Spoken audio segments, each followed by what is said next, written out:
This is Star Radio UK.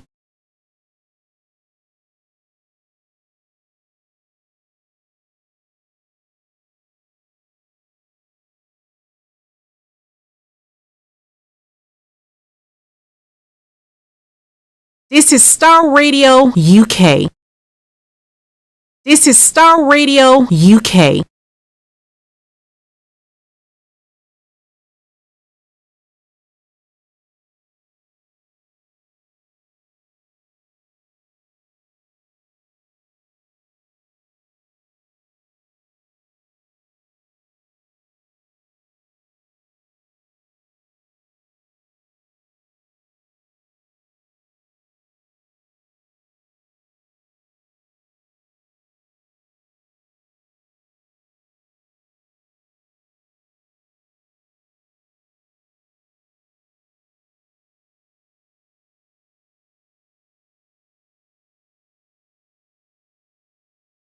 This is Star Radio UK. This is Star Radio UK.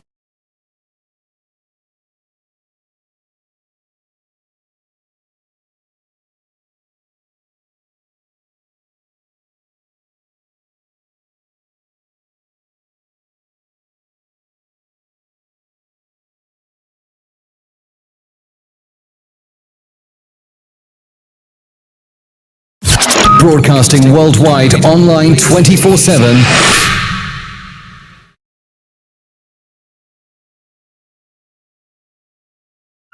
All around the world.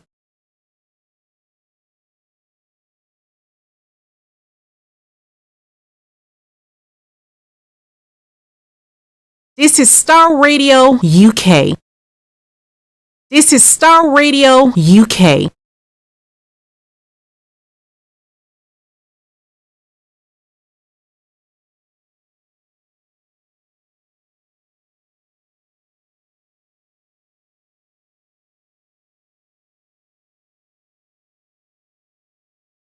In your car, At work, at home, on your smartphone.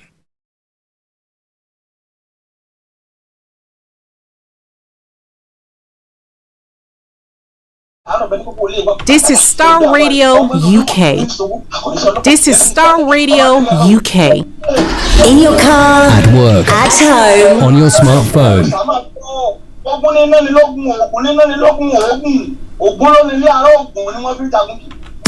Broadcasting worldwide online 24/7.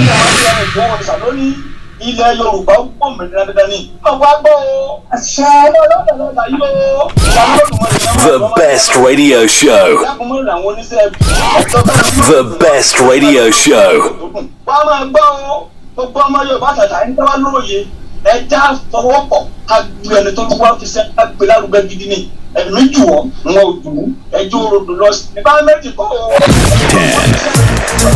Nine, 8, 7, 6, 5, 4, 3, 2,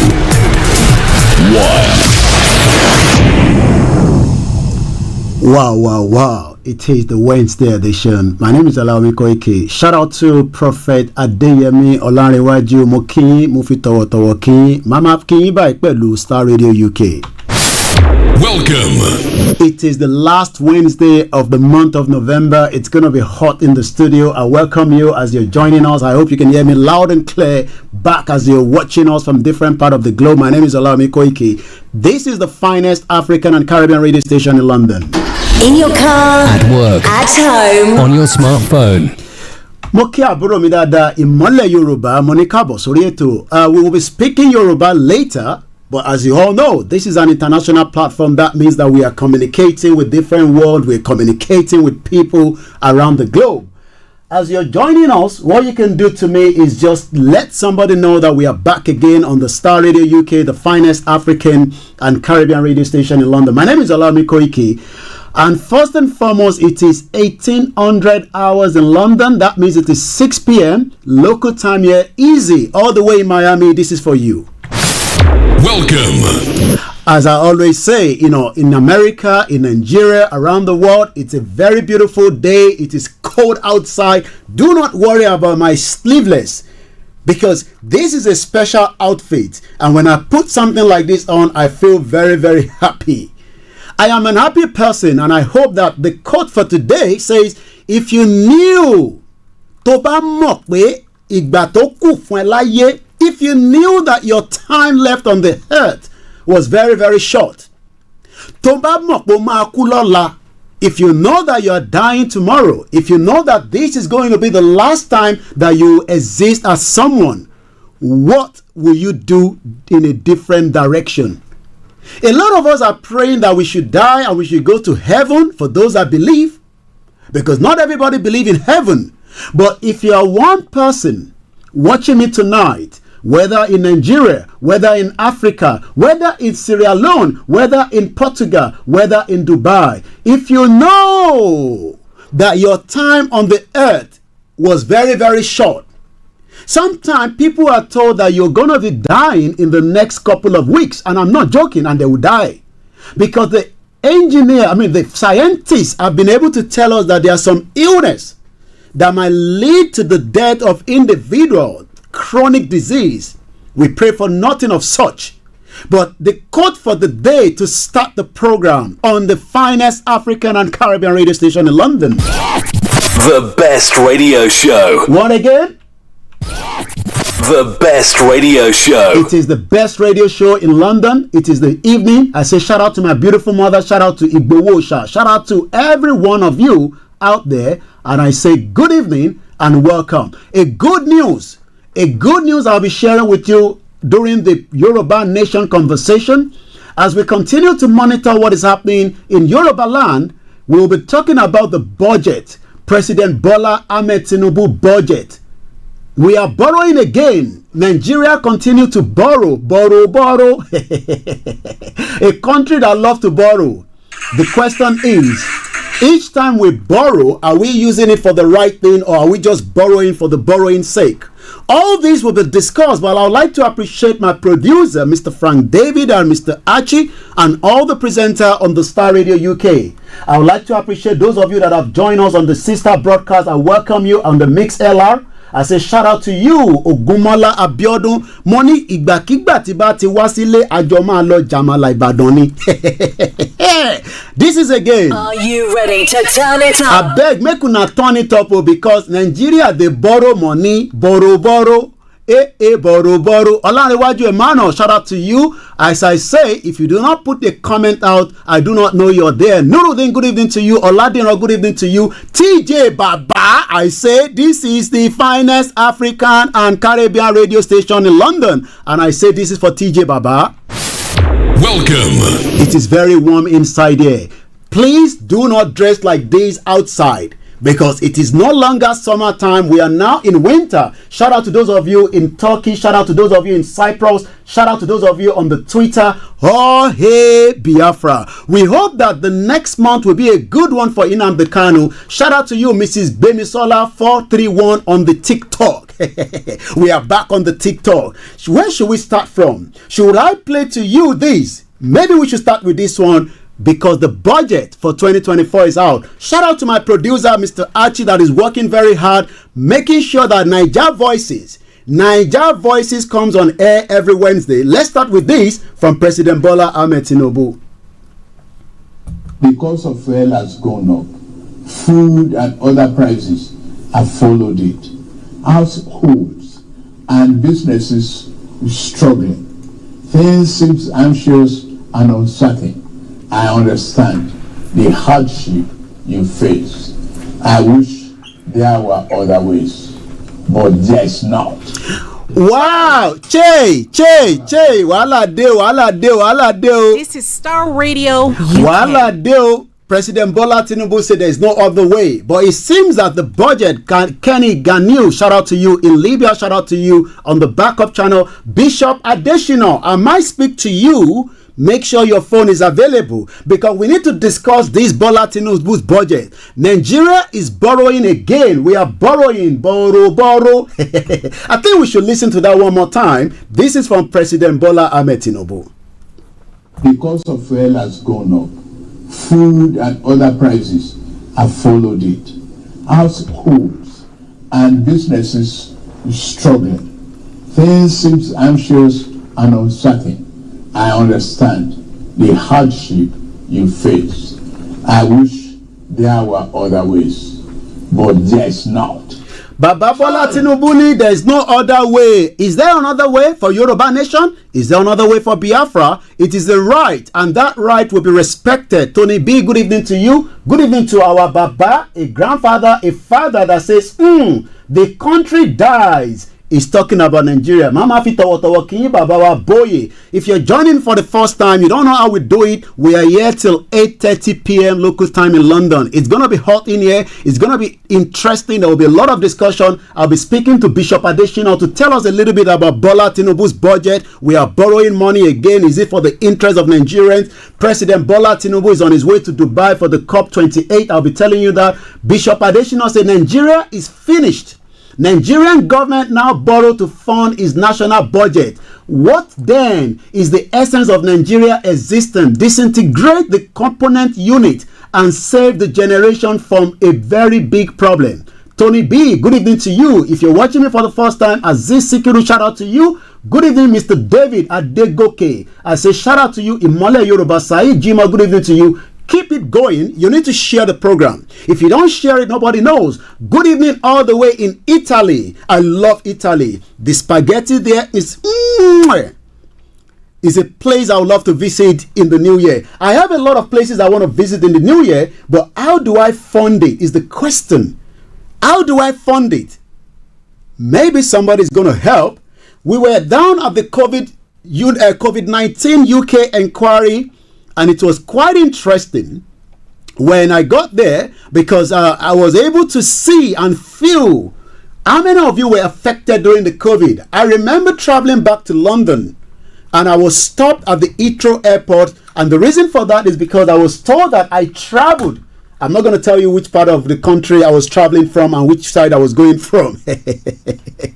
We don't share everything with you, especially people like us. We have to be very, very careful, because that means that if I tell you, maybe next time you're going to wait for me at that airport. But I remember returning back to London and I was told that, Mr. Koiki, we will have to quarantine you.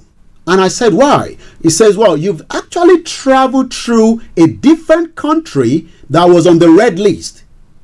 And today, so much went ahead, as there's a lot of individuals that have been coming. We're expecting, the Prime Minister and the former Prime Minister, Boris Johnson, sometime next week. And we hope to be at the COVID inquiry again next week, the Star Radio UK team. And then we will be telling you a little bit more. But today we had, Java, the secretary, the chancellor, and at about 2 p.m. after I left, we also had Matt Acknock. On Monday, we had Sadiq Khan, the mayor of London, and I hope to give you a snip view of Chad later on tonight, so make sure you stay tuned. The question is, can we say that we need a lot of inquiry in Nigeria? We need so many inquiries because a lot of things have gone wrong. We need to find out who killed Dele Giwa. We need to find out what happened to Fela Kuti's house. We also need to find out what happened to Mazi Nnamdi Kanu's residence when it was attacked by the federal government of the former President Muhammadu Buhari. We need a lot of inquiries. We need to find out what is going on in Nigeria, corruption. Also, we need to find out what happened and what led to the invasion and the assassination attempt on the lives of Dr. Chief Sunday Igboho on the 1st of July 2021. Once again, I say, this is Star Radio UK. If this time will be your first time where you now go join me, I say good evening and welcome. It is called the This is Star Radio UK. And we say, are you ready to turn it up? And we can say, the best radio show. One more time. The best radio show. I say make una loud and well. The best radio show. Moki Grandma Felicia Ajagbe, and I say good evening to once again every one of you that have joined us. Shout out to my family, shout out to my wife, shout out to my mother, shout out to Professor Banji Akitoye, and let's start from there. I think we should listen first to President Bola Tinubu. It was actually at the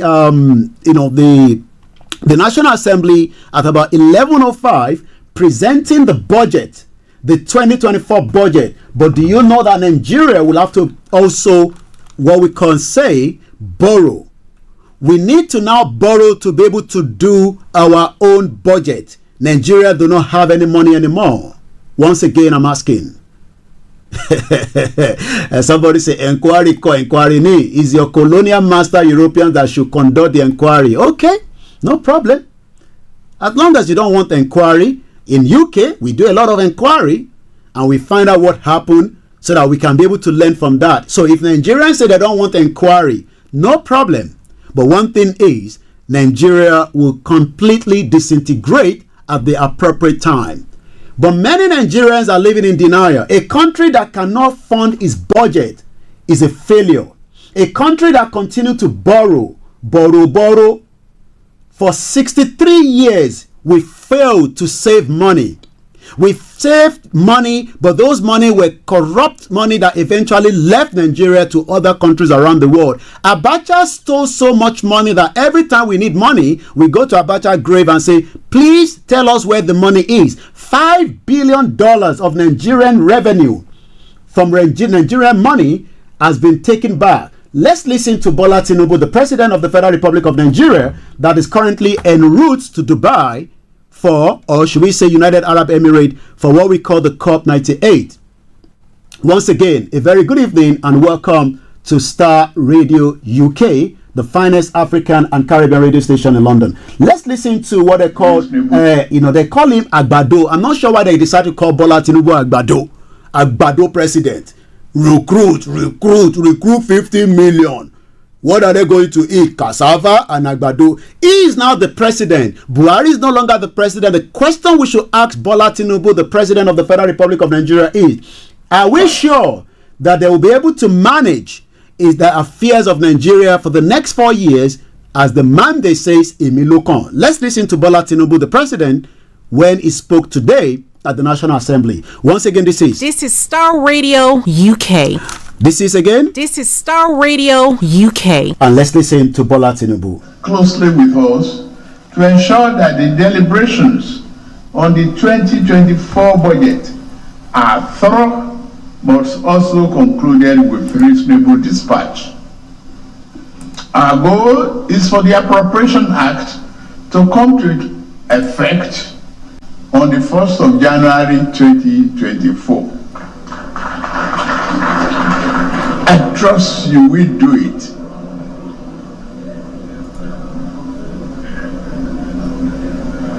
It is by now a matter of recorded history. This is Star Radio that my first UK. physical intervention as president of this great nation was to end the fuel subsidy regime, which has proven to be so harmful to the overall health of our national economy. The second was to negotiate and subsequently present a supplementary budget to enable my government to fund the items needed to restore macroeconomic stability and mitigate the harsh impact of subsidy removal. The third was to secure a second supplementary budget, this time to enable us to keep our promises to promote national security, invest in infrastructure, and provide much needed support to the most vulnerable household in our society. Very, very key point. Provide for the household that are struggling. Many Nigerians are today in abject poverty.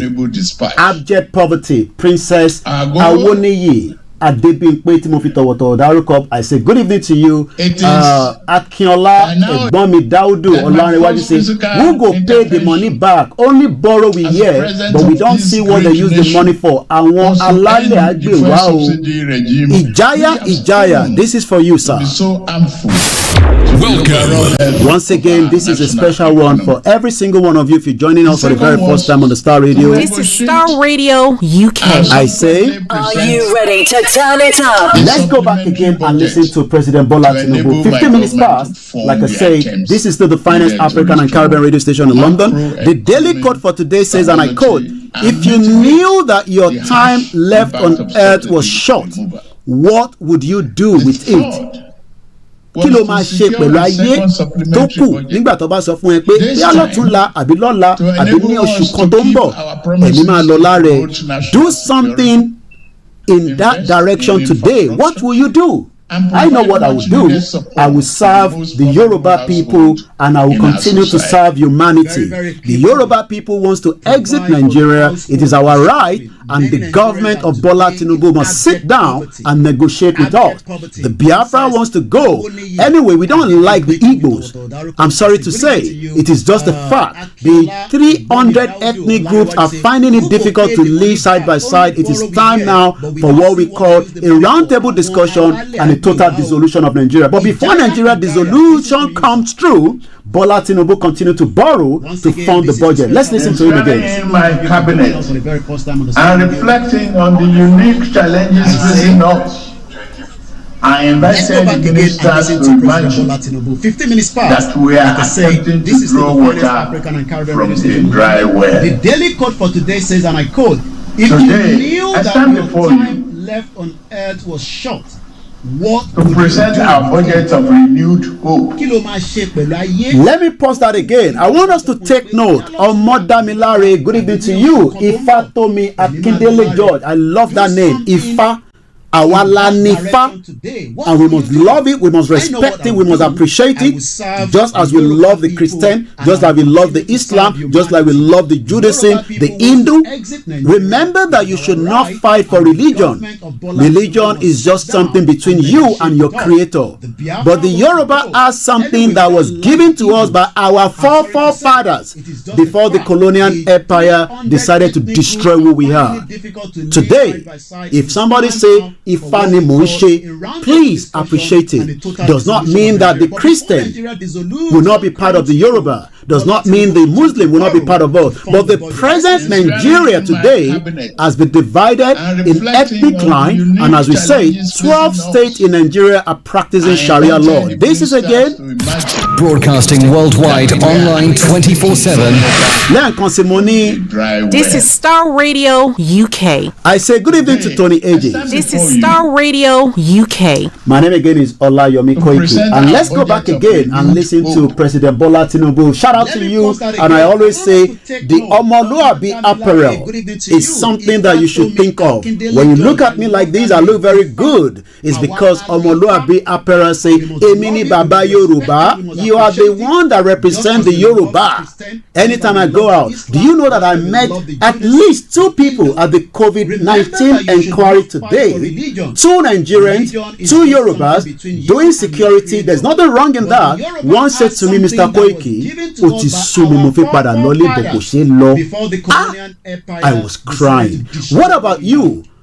Are you thinking that Nigeria will work, especially with Emilokon Agbado?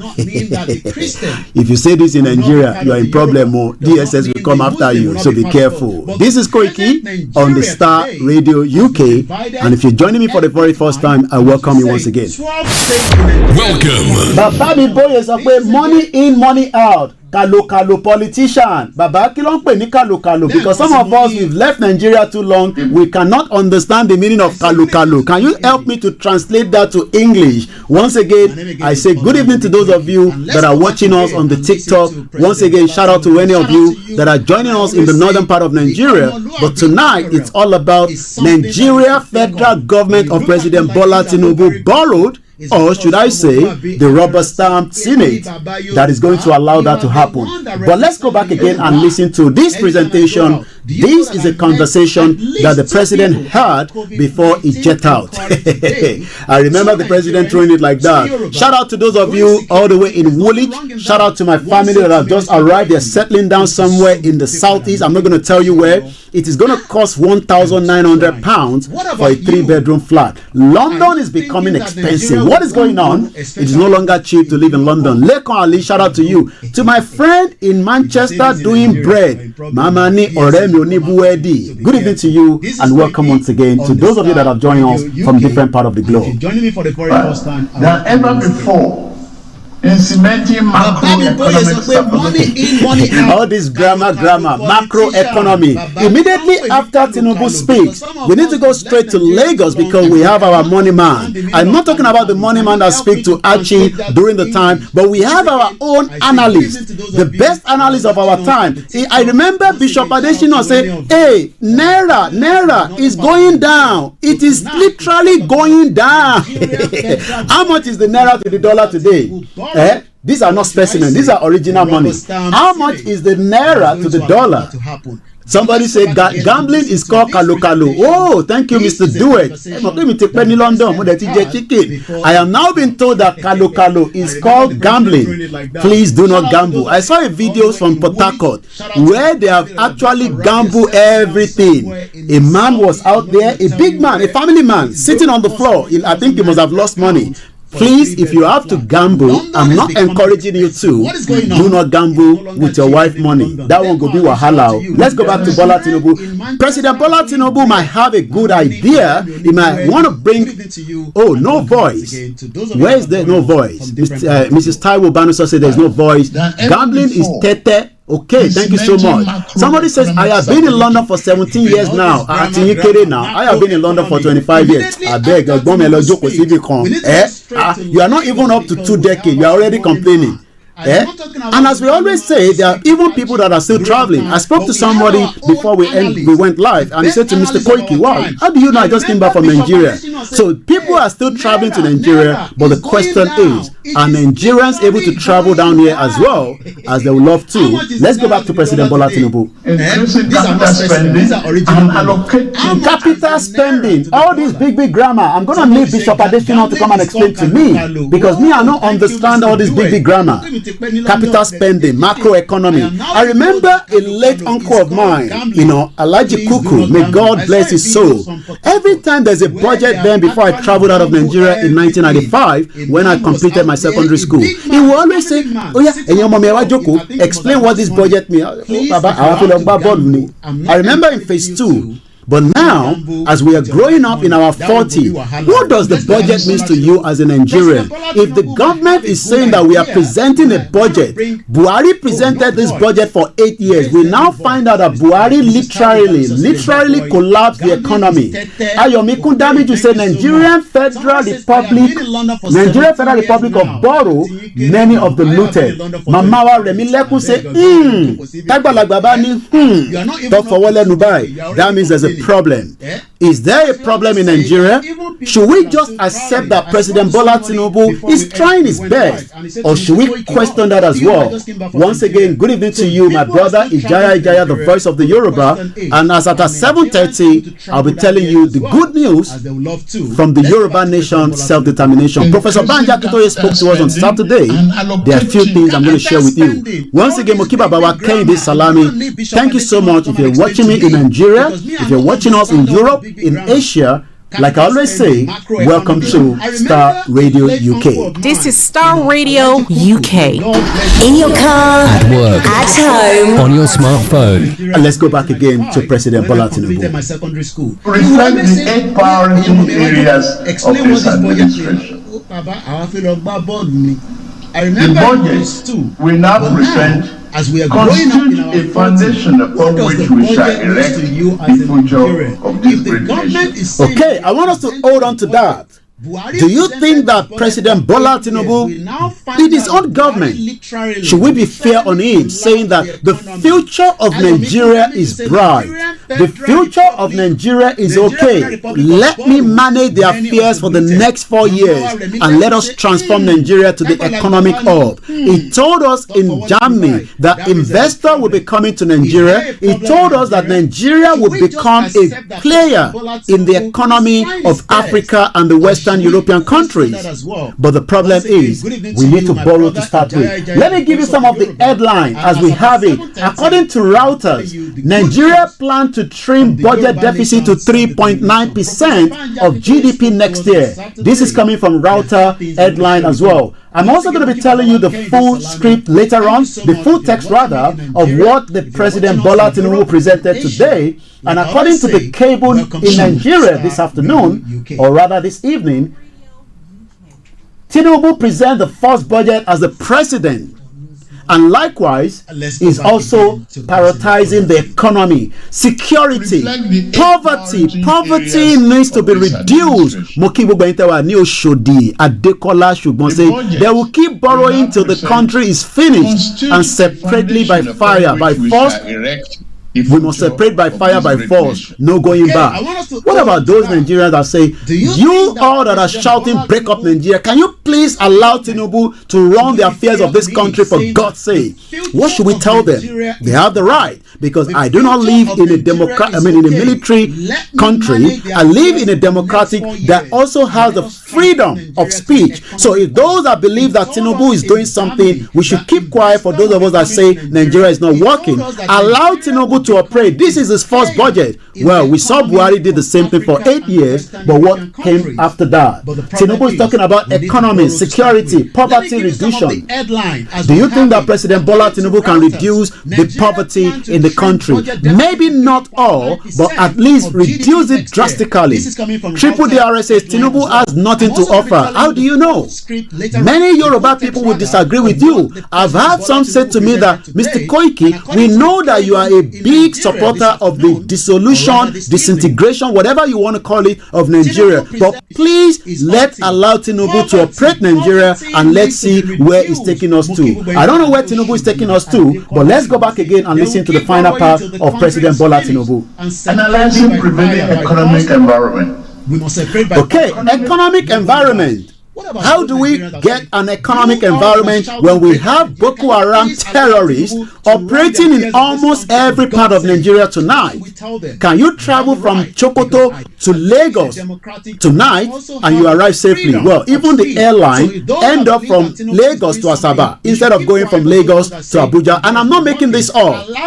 Please, I am not making this up. Babami Omoshebi Kolawole Mafele Kinyipe Ekabo Sori Eto wa nibi tí a ti ń sọ pé ibi bá là ń pè ní. This is Star Radio UK. Màá fi tọ̀wọ̀tọ̀wọ̀ kí yín sà. Welcome. My name be Olayomi Koiki, a self-determination campaigner. It is a right, and that right will be respected. But right now, Tinubu has presented his budget and is doing everything, according to him, to revive what we call the Titanic. I'm sure some of you know what is Titanic. Titanic is a ship that sank some years back, and it fails to group up. Comrade Omoshebi says, well done and thanks for the good work of you always. Adetunji Adedeji, shout out to you. And once again, Princess Adebimpe Awoni Iyadada sọ pé abeg Koiki, Nigeria is sold already. Let's go back again. Well, challenges is here in UK as well, and we gotta be honest. I mean, things are becoming expensive. My gas has gone up, my electricity has gone up, the cost of food has gone up, the cost of living has gone up. I have a family that just came to UK through the CSO with the family. It's going to cost them £1,900 a month. They do not have access to anything from the UK because they are here to work.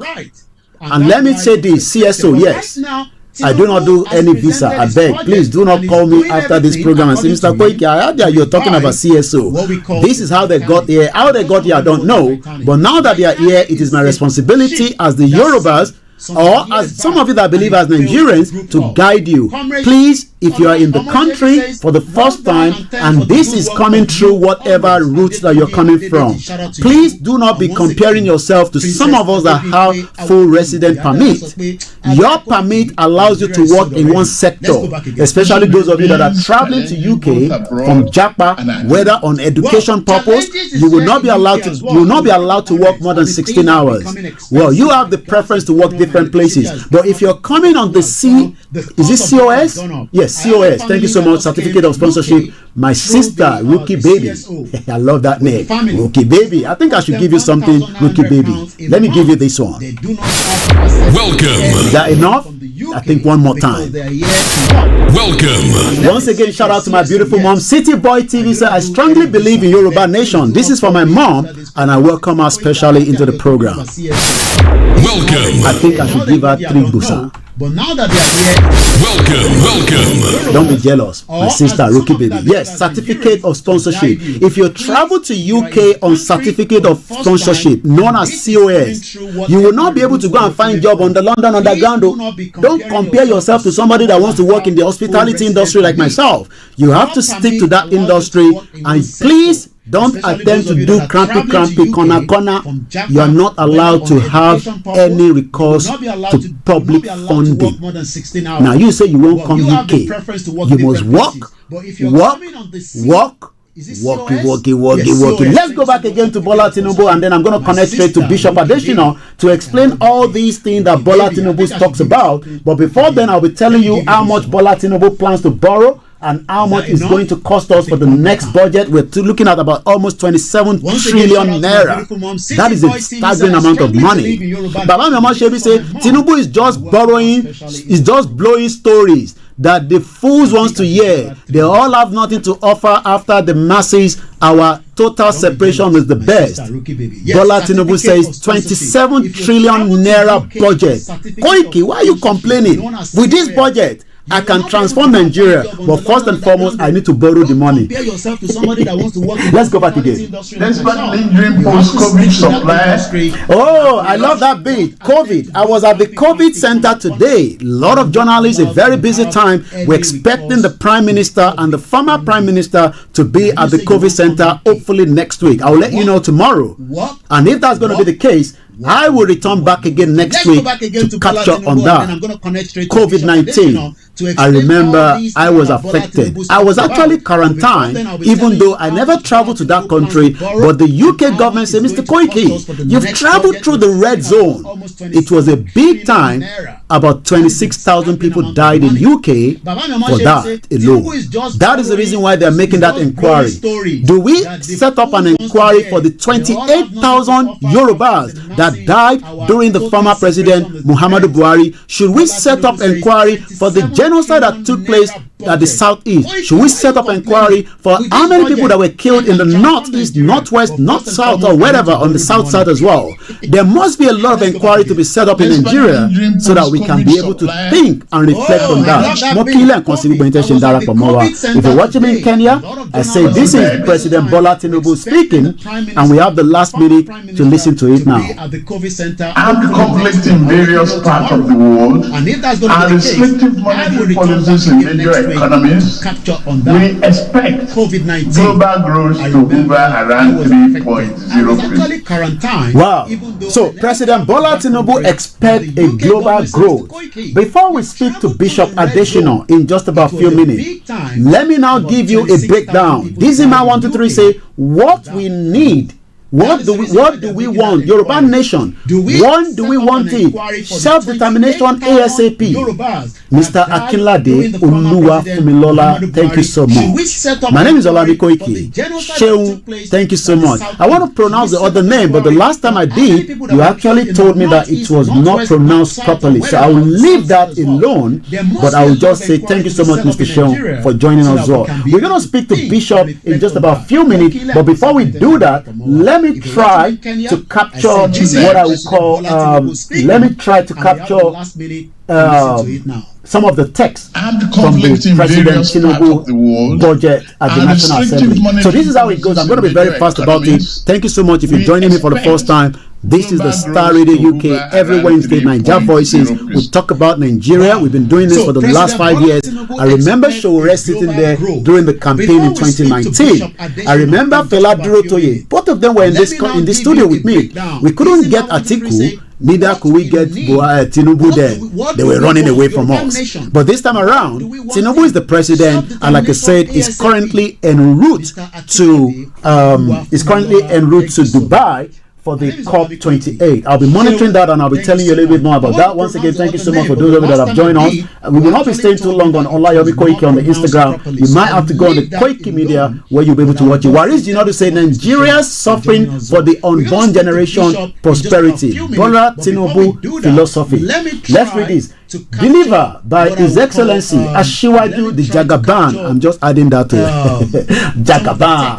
Bola Ahmed Tinubu, GCFR, President Federal Republic of Nigeria, at the joint section of the National Assembly, Abuja today, Wednesday, November 2029. Remember that today is the last Wednesday of the month of November. We are going into Christmas and we are going into December in the next few days. Dizzy Man said the president can't borrow our way out of poverty by borrowing more money to fund the future development. Why do we need to borrow to fund our budget? It's because Nigeria do not have any reserve. It is empty. Hey, Nigbogbo State, Afa Akin. I think that's the only way I can call you. If I call you Amadu TV, nobody will know you. I remember visiting your place with Oloye Sunday Gbowo. You are such a pleasant man. Gbogbo program yìí ti jẹta, and I was happy the way you continue to stick to the truth. We are not talking about Muslim and Christian and Ifeshe fighting. We should be talking about the poverty. I know Efeyak is so Yoruba, but let us leave that till about 7:30. Right now, we are communicating to the international community and not just Yoruba people. So Taba so Yoruba nisi, Konjekwe amo Yoruba so. Oshi wa bel. Afa Akin, mo fi tọ̀wọ̀tọ̀wọ̀ kin ẹ káàbọ̀. Báyìí mo ṣe máa kin lórí ètò wa níbí báyìí. Welcome. Níbo lẹ wà yìí? This is Star Radio UK. Ẹ bá mi gbé sókè kó gbọ́ ládùúgbò yín. Are you ready to turn it Kò ní up? bàjẹ́ fún yín, Afa Akin. Thank you so much once again. So let me quickly read more about the text. We are talking about a big budget. But the router says Nigeria plans to trim the budget deficit. How much is President Bola Tinubu planning to borrow? According to the Premium Times, President Bola Tinubu is seeking the National Assembly to approve $8.6 billion. This one a big money, oh. We are not talking Thank about you so much, Mr. Adebayo on the TikTok. We should be talking about the 8.6 billion. That's about almost 100 million euro loan. Oh, no, 8.6 billion dollar and another 100 million loan. Mr. Tinubu said the new loan request will be used to finance infrastructure. There is a lot of deficit in infrastructure. I remember traveling to Osun State to go and meet Amadu TV, known as Afa Akin. Gbogbo ilẹ̀ máa Afa Akin, ẹ̀gbọ́n mi dáadáa tó máa ń wé dáláwà ni. Afa Akin bọ̀ nígbà tó lọ sí Mecca, mo rí pé ẹ̀wé láwà nìyẹn. Kí ló ṣẹlẹ̀? Ẹ máa ṣàlàyé fún mi àṣírí tó wà ń bẹ̀ o. Thank you so much. We love you so much. And again, eléyìí ni fún yín àtàwọn ìyàwó àtàwọn ọmọ yín. Welcome. President Bola Tinubu plans to borrow $8.6 billion and another 100 million euro loan. The reason for that is to be able to work on the infrastructure and most importantly, agriculture. Mokiyami Olajumoke Ajoke TJ. President Tinubu said, look, there is a problem. Like I said, when we went to Osun State, the roads are very bad. Afa Akin, we have to repair his car almost every day because the road to his own house is not good. But Tinubu, the president says, and I quote, let me borrow $8.6 billion and another 100 million euro, and I'll be able to make sure that that money will be used for infrastructure purpose. Nobody's going to steal the money. Mighty 82, thank you so much for joining us. Dizzy Man says it again, or let me start with Mr. Kende, who said, we the Yorubas don't want one Nigeria again. No, one Nigeria is a scam. But what about those that say one Nigeria is still going to work? Somebody say you talk too much. Well, that is why they call it a journalist. Journalists must talk. Journalist is talking so that you can be able to know what is going on. If I don't talk, how do you know what is going on? Maybe you are not even aware that Nigeria is borrowing money. You are saying what is the way out. I'm also asking you, what is the way out? I love TikTok.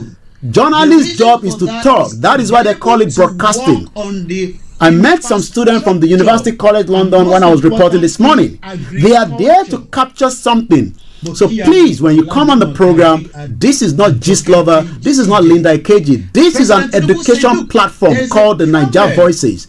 We are not joking here. So when you say we talk too much, I don't know what you mean by that. When you talk, it shows that you are not listening. I don't understand. Listen, and so that you can learn, because this is a platform where you learn. We don't have to agree with each other. We don't have to disagree. But one thing is, Nigeria failed to work for the last 63 years. What is the way forward? Should we remain Nigeria where they keep borrowing money? All the loan that Buhari took, which one you use? They fix your house. Which one they fix your altar? And like Rotimi Amechi says, Nigerians don't react anyway. When they react, Mobado, and after the while everything goes.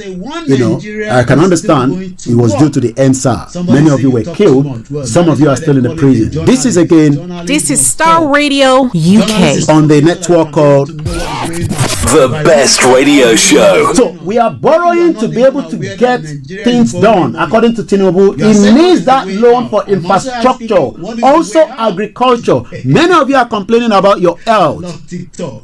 In fact, at one chance in the country. But somebody is just saying to me that I talk too much. So when we are here educating Nigerians, you don't have to be a little bit like again, there's a difference between a doctor, there's a difference between a journalist, and there's a difference between a street cleaner. I met one in central London. To be honest with you, a street cleaner in London is better than your senator because they are all corrupt. And I'll be telling you what Festus Keyamo said in the next few minutes about the former aviation minister that should be detained for lying to Nigeria that the Nigerian air would take me from London to Nigeria only to give 5 years waiver, tax waiver to Ethiopian Airlines. How do you compete when you have a local airline? This is again Star Radio UK. So let's go back again at about 7 o'clock. I'm going to try and call Bishop Adesina to give us a full details of what His Excellency. We got to put His Excellency because he's still the president and we must just give him that respect. But for me, do I trust President Bola Tinubu? Total no. I don't trust him. I don't believe in his government and I don't think he can do anything different because it is still the same APC party that destroyed Nigeria, took it from PDP, same. What we need now is a roundtable discussion, pull down that 1999 constitution, and we can start from there. Anything less than that, just the plea. So let's go into it. Ladies and gentlemen, blah, blah, blah, blah, blah. In the furtherance of my scared duties and obligation as the President of the Federal Republic of Nigeria, it is my honor to be here today to present my administration 2024 budget proposal to this joint section of the 10th National Assembly. Remember that this same assembly wants to buy SUV. Afakim said that as well. No mind those lunatic I want your data come on like Showere say they give them 100 naira MB. I can tell you in this studio we are connected to many devices on one single router. Internet should be cheap in Nigeria, but the MTN, the Glo, ask yourself, are you getting good value for your money? So, President Bola Tinubu went further to say, this moment is especially profound and significant to me because it is my first annual budgetary presentation to the National Assembly at about 27 trillion. So, Tinubu malo 27 trillion for this budget, but he's going to borrow $8.9 billion and another 100 million euro. It's a staggering amount of money, but the question is, would this money be used to fund the right project? Remember that last week we talked about the National Rail Corporation. Buhari borrowed money from the Chinese, but yet we are now seeing racketeering. And when you ticket, you buy a ticket through the back door. How do you fund that project? Don't you understand that that is a problem? Many of you are suffering today in languishing poverty because Buhari failed to tackle corruption. The former aviation minister, as we speak right now, should be in the detention center because he lied to us. But many Nigerians disagree with me. You love the corrupt politician. So let's go further on number 2. I might not be able to read everything because of the time constraint. He went further to say, distinguished senators and honorable members of the National Assembly, I commend your swift consideration and the passage of the 2023 Supplementary Appropriation Bill. Remember that Tinubu went back to the Senate and requested for extra money. There's nothing wrong in that. Getting all this money, as long as 774 local government from Osun State to Kogi to Anambra to Katsina to Jigawa to Adamawa to wherever across the country country, those 774 local governments have access to the money. And many Nigerians are saying that we need a full autonomy for the local government. Do you agree with me? Do you think that we can get a full autonomy? Without a full autonomy, in a play. But in UK, there was a breaking news today. Do you know that we also have a local government? We call it the London Borough of Nottingham has literally declared bankrupt. And I'm thinking, how? What happened? Nottingham, like I said, actually declared bankrupt today. I'm trying to get the news out quickly. So it is not just, Nottingham City Council declare itself bankrupt. So it is not that because we are living in UK and we are saying that things do not go wrong in Europe. Things sometimes go very, very wrong. But the difference between here and there is that we will do inquiries, find out what happened, and we can learn from that. I am just shifting a little bit. The Nottingham City Council has declared itself effectively bankrupt, meaning it will stop all spending other than services it must provide by law. A recent report said that the Labour-run council was set for a 23 million overspending in the 2023-2024 financial year. It has been beset by the financial issues in recent years and was already being monitored by the government. So, Emma Rope, there's no problem here. This is a council outside London, company in Nottingham. What it declared services give, even though they are declaring themselves as bankrupt. According to the law in UK, they still have to take care of certain things, especially the children. Well, those that are looking after in that constituency, in that borough, they will say, oh, we don't have any responsibility. I'm asking Nigerians today, what is the responsibility of your local government? All the money that has been given to them every month from the fake account in the last 8 years, can you tell me what has been done with it?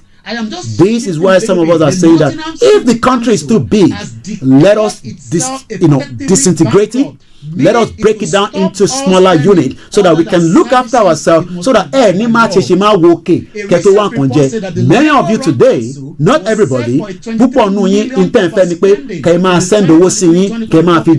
that is not going to work. But Bola Tinubu is promising you something, 27 trillion naira budget. Let's go further again. I'm just going to be jumping, so I'm not going to go into all the details, but you can check this out on the cable. Let's go number 3. I am confident that the National Assembly will continue to work closely with us. Definitely. What do you expect? It is called rubber stamp. Rubber stamp at the Night Senate. Continue to stamp it for Buhari. Now we are told that Buhari bankrupt Nigeria. Where is all the money? Some of you need to start understanding that we don't have any hatred or any problem with any government.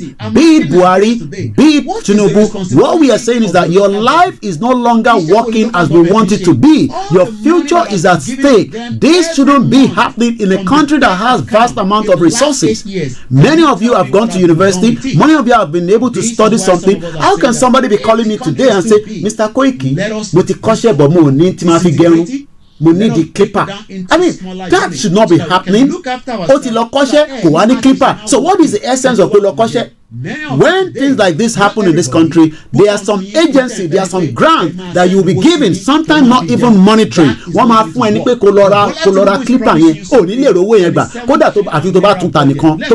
That is your problem. But we are talking about many of you that have been able to study at Losi Technical School. You have done so many things. Sorry for those of you because I'm mixing the language of Yoruba in between. It's just something that is built in. So when we are saying these all the time, it's not Mukiyawa Fatima Mufele Mufikinpe Kabo Sorieto. Good evening and welcome. Welcome. So when we are here sitting down, please do not think that we do not like the government as it is right now. What we are saying is we want to question the government. We want to make sure that whatever they are saying, especially with budget is the reason why some of you need to study the budget, because this is the budget for your life. Remember that we are borrowing money to fund the budget. So if you are saying to me that I am talking too much, then that means that you are also a problem in the country. Pastor Adetokunbo Oshumofitoto Mofikinyi.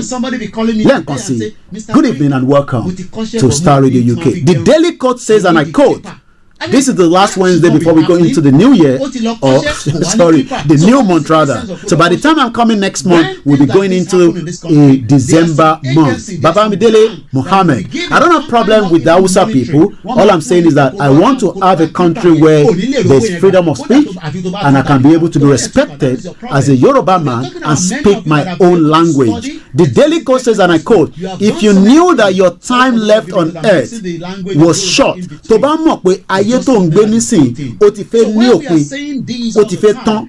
because we are told all the time that we are not going to be here forever. In the next 100 years, every single one of us mostly will be gone. If I add 100 to my years, as I see right now, I'll be about 140 or more. So again, do something in that. What will you do? Kilomashe with it. Are you going to do something in that direction today? What I am doing today is called humanitarian services. It's painful. We get abused. We get cursed. I was speaking to some very beautiful young, girls or women. I was saying women. I said, what are you doing here? They say we came to, to capture. We are from the University College of London. We are into media. And they were listening to what I was saying when I was speaking to Archie in the morning. And after I finished, I was talking about self-determination. So they were fascinated. They were interested about what I was talking about. And I told them about Orioloku. And I told them about the reason why we want Yoruba nation. And when I told them that some Nigerians abuse and curse us, do you know what the girl said to me? Jesus. And right. Because a lot of you do not know that a lot of the diaspora love Nigeria, but Nigeria do not love any single one of us. Because of the time constraint, we're going to move swiftly again. Like I said, those of you on Olayomi Koiki, you will have to join us on the Koiki on the Instagram so that we can continue. All the way in Badagry, shout out to you, in Yewa, in every part. The money is for the citizen or for the scam. So budget is very, very important. Ibiyemi Odu Animi, all the way in Benin Republic. I say shout out, and this is the way I welcome you to the program. Welcome. So let's go swiftly again. I'm just touching on the speech. I'm not going into all the details. So again, number 4 says, it is by now a matter of recorded history that my very first fiscal intervention as the president of this great nation. Well, it is a great nation because we have 300 ethnic people inside it, 500 languages. The question is, can this great nation exist for another 63 years? Ask yourself that question. Let's go further. President Tinubu said this is a great nation was to end the fuel subsidy regime, which had proven to be so harmful to the overall health of our national economy. Remember that the president removed the fuel subsidy. He went further to say the second was to negotiate and subsequently present a supplementary budget to enable my government to fund items needed to restore macroeconomic stability, mitigate the harsh impact of the subsidy removal. 1914 amalgamation has expired according to BME Odu Animi. So Tinubu says he requested for the supplementary budget. Remember that the NLC were having issue with the government, and the government says I will pay another 35,000 on top of the 30,000, making it 65,000. But that is only for 6 months. What happened after 6 months? Maybe this has now been captured in the 2024 budget. Many Nigerians will tell me budget. My very first you just hear budget, but you do not know that the budget is what fund the project up to your constituency. And many of you today might not even understand. Mukiyawa Titi Lola Shaw says Tinubu has got nothing to offer the Nigerian masses, but many Nigerians disagree with us. They say Tinubu, the Jagaban, knows what he's doing. You are still live with me on the Star Radio UK network on the Wednesday edition. It's very, very beautiful out there. But like I said, don't be convinced with my outfit. I get big jacket. Mrs. Teresa Atta, shout out to you and welcome to all our mothers in the house. And once again, my name is Olayomi Koiki. This is again Welcome. on the economy. This is Star Radio UK. The best radio show. Amalgamation has expired according to The best radio show. Mr. Larry, and they say also Birmingham City Council recently declared itself bankrupt. Wow, I didn't know that. So you can sell now that we have problems here as well in UK. Thank you so much, Mr. Adioti Ramani says, Mr. Koiki, good job. God bless you. Yoruba Nation is the answer. I know that, but many Yoruba people, many Nigerians do not agree with us. Well, at least you know to say greetings Star Radio UK, and we say greetings to you as well. Welcome. In the next 5 minutes, I'm going to be putting a call straight to Bishop Additional to explain to us this budget. Komu Town say Yoruba Nation no going back. Once again, good evening to those of you. Mr. Peter Oluwafunmilayo Babawa Ayuba Adebi, good evening to you. Comrade Shegun Ono, good evening to you. And the rest of you, Easy Dollar, good evening to you. So let's move swiftly because of the time constraint.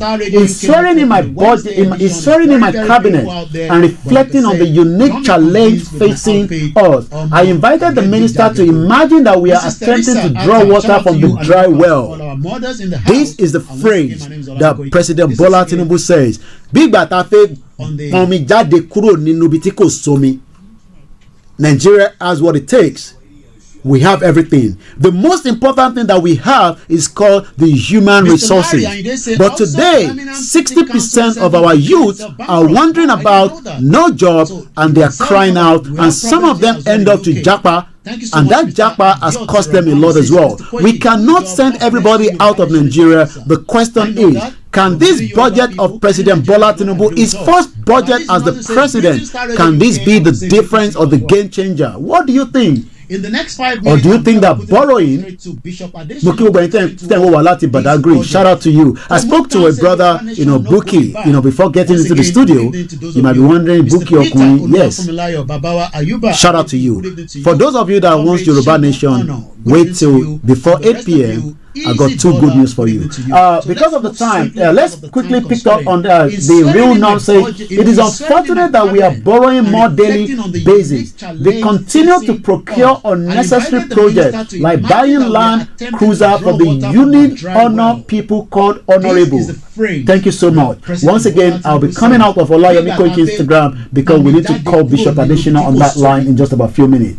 Let's remember the 2024 budget. The federal government to spend 8 trillion also in debt servicing. As you saw, 8 trillion naira. Laughing mama service is a lot of money. So let's go swiftly again on number 7. Economic conditions remain challenging both abroad and at home, despite lingering post-COVID supply and production bottlenecks and conflict in various parts of the world, and restrictive monetary policies in major economies. We expect global growth to hover around with 3% in 2024. So President Bola Tinubu is President Bola Tinubu is assuring Olamide Ayomi say Ekweto, Mr. Koiki, Yoruba Nation are going back. I say good evening to you as well. This is Star Radio UK. Turn it up again. Are you ready to turn it up? On where? All around the world. Like buying land. Broadcasting worldwide online 24/7. We're still live on the Star Radio UK. Shout out to all our listeners around the globe. And every Wednesday you can join me here. Tomorrow is the property hour, but for now we still have the 1 hour and a half to go. We've done 62 minutes already. So the question then is borrowing. What is President Bola Tinubu borrowing for? Health and education. Many Nigerians want to be educated. We need to educate people to be able to make things work in an economy. The reason why UK is working is because there's a lot of education training. When you go out in the morning, almost everybody has gone somewhere for one training to become an electrician or to go to university or technical school. In Nigeria, many people want to do the same thing, but the cost of education is getting very much expensive. So Bola Tinubu, the president, says, I will borrow to be able to fund education. Not just education, water supply. We need water. Without water, I'm not too sure whether we can survive. We need that water, and President Bola Tinubu said we're going to borrow to be able to also fund water supply. Security. Many of you today might not understand that in Nigeria, security is the reason why some of us are concerned. Most of us would love to settle back in Nigeria. But when you think about the security, we're not talking just about Boko Haram. We're talking about just an average security threat, especially under freedom of speech. Once again, good evening to you, Mr. Olayomi says, I respect you a lot, %. You're a man of your word. Thank you so much. So one thing is, do not think that we have anything against the country. Do not think that we have anything against President Bola Tinubu. What we are saying is that can this government give it to you as they want it? Because what we have been told in the past by previous administration is the same lies upon lies. So like I said, Nigeria reversed 2024 budget to $33 billion. Rises oil price assumption. According to Router, Abuja, Nigeria has reversed its 2024 budget upward by 1.5 trillion naira to 27.5 trillion. Mrs. Taiwo Kike Mufitoto Muviki Money, welcome to the program. Welcome. So those of you on Olayomi Koiki, it will be good if you just join the Instagram that is going live right now on the Koiki Media. You can see right there. Or you can join us on other platform because we need to be able to join Bishop to speak to us. We've got to go right now. Thank you so much. So as we say all the time, we know budget, but we need somebody that can explain it to us. Somebody that can give us the breakdown to the budget. Somebody that understands money. Because I can tell you all these figures, 27 trillion. How much get to Sokoto? How much get to Lagos? All these are questions and questions. That we have anything against the country. All these are questions and questions that we are asking. So what we're going to do right now is if we can get through to our money man, Bishop, to speak to us, and let's go see if we can get through to him. Once again, this is the finest African and Caribbean radio station. Iyami Dada Faith David. Welcome to the program. And I say this way. This is Star Radio UK. And let's go straight to it. There's no time to wait because I only have half an hour to spend with you. At exactly 7:30, we want to talk about the Yoruba nation. And one thing is, I know you were in that meeting with Baba Kintoye. Maybe you might give us a brief, but let's start with this budget. Bishop Adesina with us all the way from Lagos, from his base, is also the one that set up the Ruba. Many of you have been asking, what is Ruba? Is this Ruba something that we can trust? Is this Ruba a lot of question? We are not talking about the Ruba to start with because there's still a lot that we want to talk about, and I want Bishop to start from where we need to know. Bishop, 27 trillion. President Bola Tinubu says budget for 2024. Should we say it's good to start with? Where do you want to take it from? And how do you want to start? I'll leave it with you for the next 5 minutes, but I might interject when I say something that I want to ask you. Good evening, Bishop Adesina. What is the weather like for us to start with in Lagos this evening? Thank you very much, Koiki. The weather Right is now cool on the here. Koiki Media, you can see right there, or you can join us on other platform because we need to be able. Not too cold, but it's normal. Okay, not too cold, not too, it's normal. Well, that is the weather in Nigeria. So, Bishop, let's go straight to it. We are borrowing, the budget is out. Where do you want to help us for the basic understanding of my listeners, especially Nigerians that are asking questions tonight on the Star Radio UK? All right. I listened to Mr. President's speech in the National Assembly. He talked about his Renew Hope agenda. So me, I'm telling Nigerians, don't be fooled. That Renew Hope he's talking about is Renew Shege. Somebody that because it's the same lie that the other administration came up with, and the same game is coming up again, and I'm going to explain that, how I know that. And that Renew Shege has started. You have started experiencing it, and those who say let's give it 6 months, it's 6 months already now, and they keep analyzing book and talking sweet talk. I want to say Nigerians are scammed by these politicians, by the world. They are scammed. If you remember in 2015, Buhari did the same thing. He removed subsidy, and the price of fuel jumped from 75 thereabout to 170 thereabout. And all these are questions and questions that we are asking. So what we're going to do right now the inflation rate of Nigeria to 2 digits. Bishop, for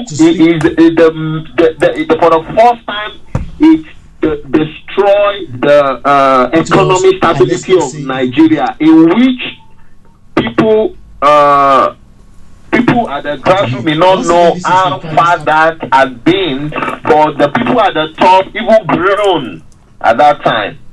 And what they said is the same story of everything will come back, you just have to continue that way. The price will normalize. It is the market is deregulated and all that. How can you deregulate the market and still be dictating the price? That's not deregulation. Deregulation means that they buy at their own pace and sell at their own price. So if they buy at their own pace and sell at their own price, how come you are the one still telling them the price? So it's not deregulated. It is a scam. It's a scheme that is well agreed. So now to tell them that it is when in 2019, when the election about to come in, so he brought about subsidy again. The subsidy that was removed was kicked in again, and they began to subsidize. And at that time, they now hide the subsidy, saying that they will not let people know that they are removing subsidy because of the coming election. So you can listen to the man who analyzes that Buhari already removed subsidy, but he put it at after his regime so that they will not lose the 2023 election. Now the question is, if you are scared of openly removing subsidy because you know that you will not get the favor of people, it shows that that act of removing the subsidy is wrong, is an evil thing. It's not popular. So what they did, and that's why I say they scam Nigerians. What they did is to employ these PR and all these public relation officers that can come to the media and sell removal of subsidy to the people as a good thing. It's good to start with. So people were scammed by believing that once they remove the subsidy, it's a good desire. No. I leave it for the next 5 minutes. When you go to Germany subsidized. Let me tell you something. There is no country in the world that removes subsidy on energy commodity, and that country survives. When we talk about energy commodity, we talk about fuel, we talk about electricity, those kind of commodities. They are called energy commodity. They are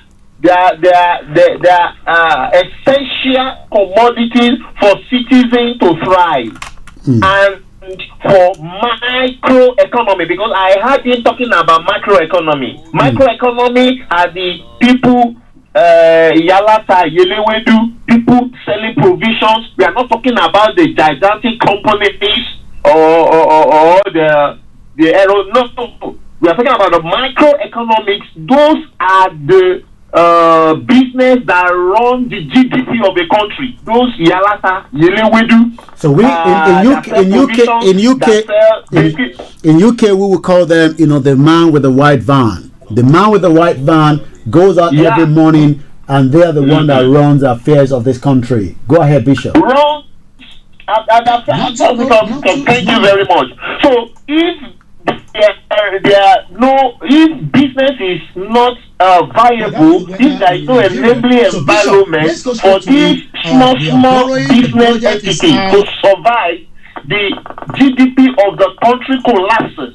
And that is what the subsidy remover has done, because the man driving can no longer take the same price, because the fuel has increased from 170 to 700 naira. Look, this is more than 100%.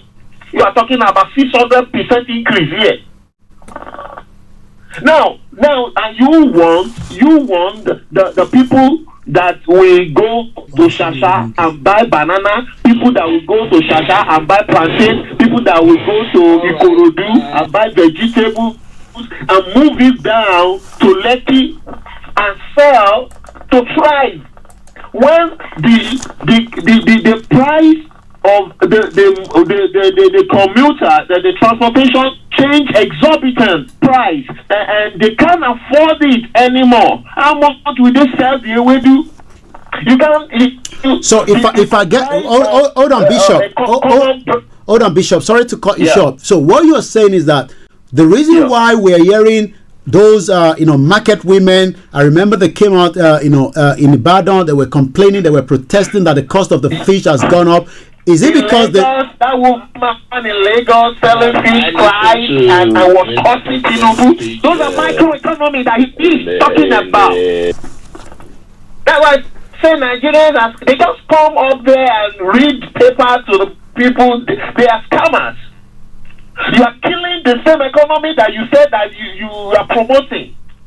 And that's why the people don't see the impact of these people. They just go there and read announcements and just cash out. They cash out with Nigeria. They cash out in the name of Nigeria. So when the bread that you could buy for 450 naira is going for 1,800, how many people can afford it?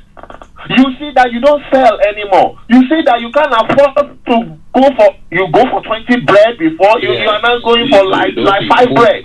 Your business is going down, and people too can't afford it anymore.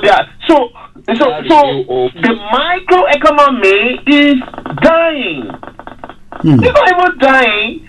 It's crumbled already. It's crumbled already because the transportation, you cannot move. You are able to move 20 goods before. You are now moving just 2 or 5 goods because of fee.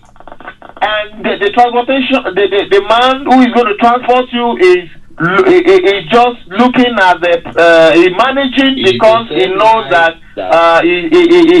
the fuel that is using is not exorbitant. I mean, everybody is managing themselves like that. So prices of commodity grows high, skyrocket in exorbitant price. That's why everything becomes expensive. People can survive well again. And the same game is coming up again. The NEPA bill, all that, just going high. And you say that. Let me tell you what. They know what they are doing, and they know what they are doing because all what he is talking about building infrastructure, building. You see all those budgets that they are talking about, and they are going to borrow 27.5 trillion to fund budget.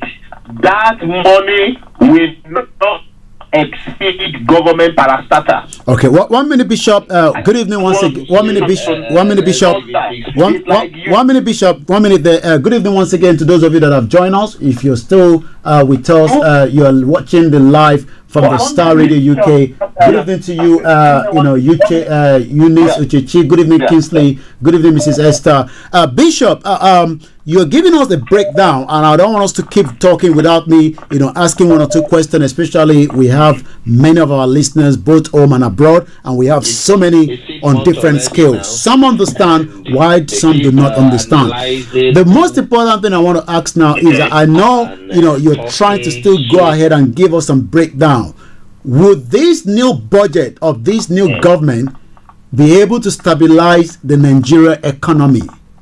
We are talking about 27 trillion. Is it enough to stabilize that economy, even in the midst of everything you have said in the last 10 minutes? Go ahead, Bishop. Don't let this is Star Radio UK. Koiki. it is not in amount of the amount of the budget. It's what he's talking about as budget. He's talking about the money schedule for the annual running maintenance of the federal government and the state parastatals. Those are what they read out as budget for you. The money that they will send to Federal Ministry of this, Federal Ministry of Agri, Federal Ministry of that, Federal Ministry of this, State Ministry of the money that they will pay to all those. Okay, you talked about the local government. See, they'll be receiving those funds. What is their responsibility to their community? Those budget is just the money scheduled to maintain the government parastatals. That's all. It has no impact on the economy of the nation. It has no impact on the citizen. It has no responsibility for the citizen. It is for the parastatal of the government to survive, to pay salary of government staff, to renew the offices of the government, to buy new vehicles for the directors and all that. That is what those budgets is for. It has nothing to do with any citizen. And they don't have money to fund that. They have to borrow 27.5 trillion naira to do that. That's why I text you that what is the essence of the existence of this country? Because that money, either you like it or not, the citizen will pay it. It is the citizen that pays all those loans. You pay from the indirect taxation. All those subsidies they remove it. You are talking about taxation. You will pay. And that's why I told you that by next year, you are still shouting that you are buying 1 liter for 700. You may probably start buying it at 1,000 per liter. 1,000 naira. But is there any? You cannot be living in sin and say grace to continue. But is there? You are going and you are still going to borrow. Okay, Bishop, is there anything wrong in borrowing? I mean, is there anything wrong? You know, I mean, we saw Buhari borrowed anyway for the last 8 years, but we saw as wasteful as wastage of that government. Bola Tinubu is now also trying to borrow 8.9 or 8.4 billion US dollars and about another 100 million euro. Is there anything wrong in borrowing? Yes. Okay, now listen. That money wrong borrowing, but there is everything wrong in the attitude of the borrower. What you are borrowing for and your responsibility to pay back. Now listen, will you tell me that this government is responsible when this same government borrowing and they are living a kind of flamboyant kind of, you know, all the ministry they bought SUVs for all of them, living as if luxury, living as in luxury, as if they are in debt, they are bankrupt, they are borrowing.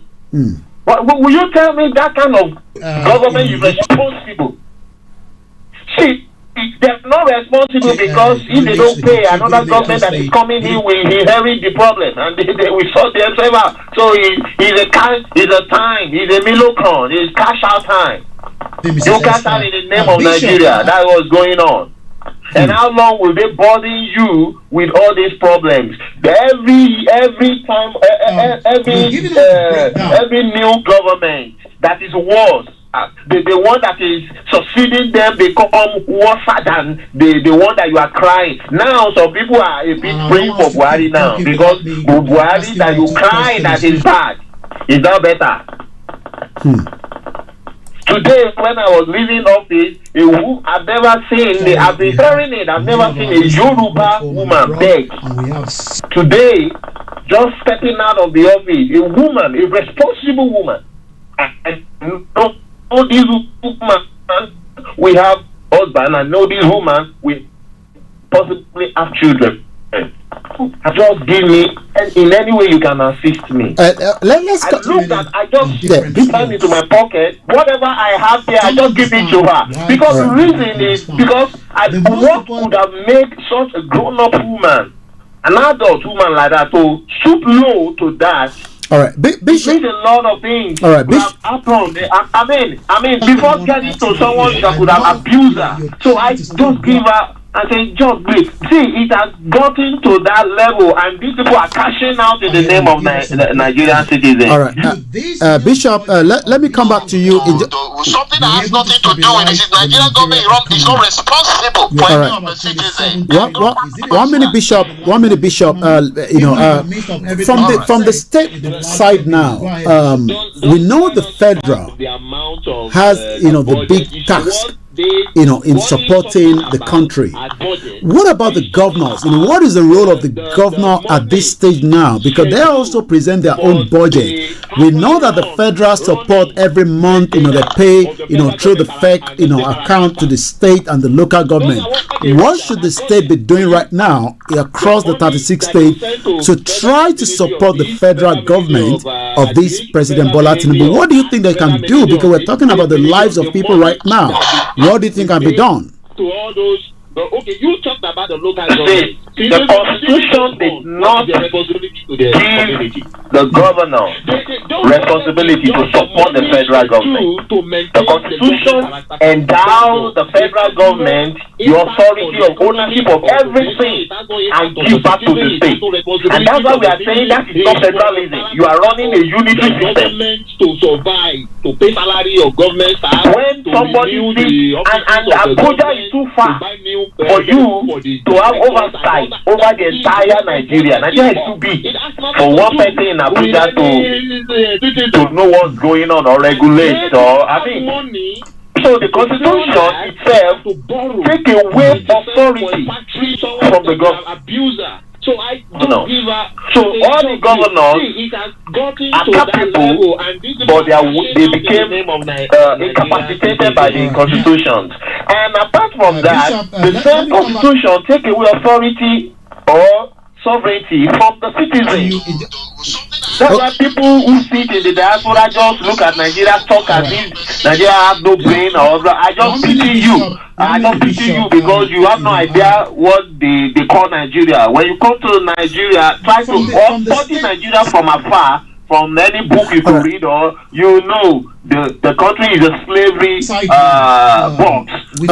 Bishop again, take away sovereignty from the people and give it to the state. All right, a question again is coming through. It's in section 2 of the Constitution. All right, a question is coming. It doesn't matter whoever is the head of the state, either governor or president, whatever they do, either wrong or right. That becomes the law.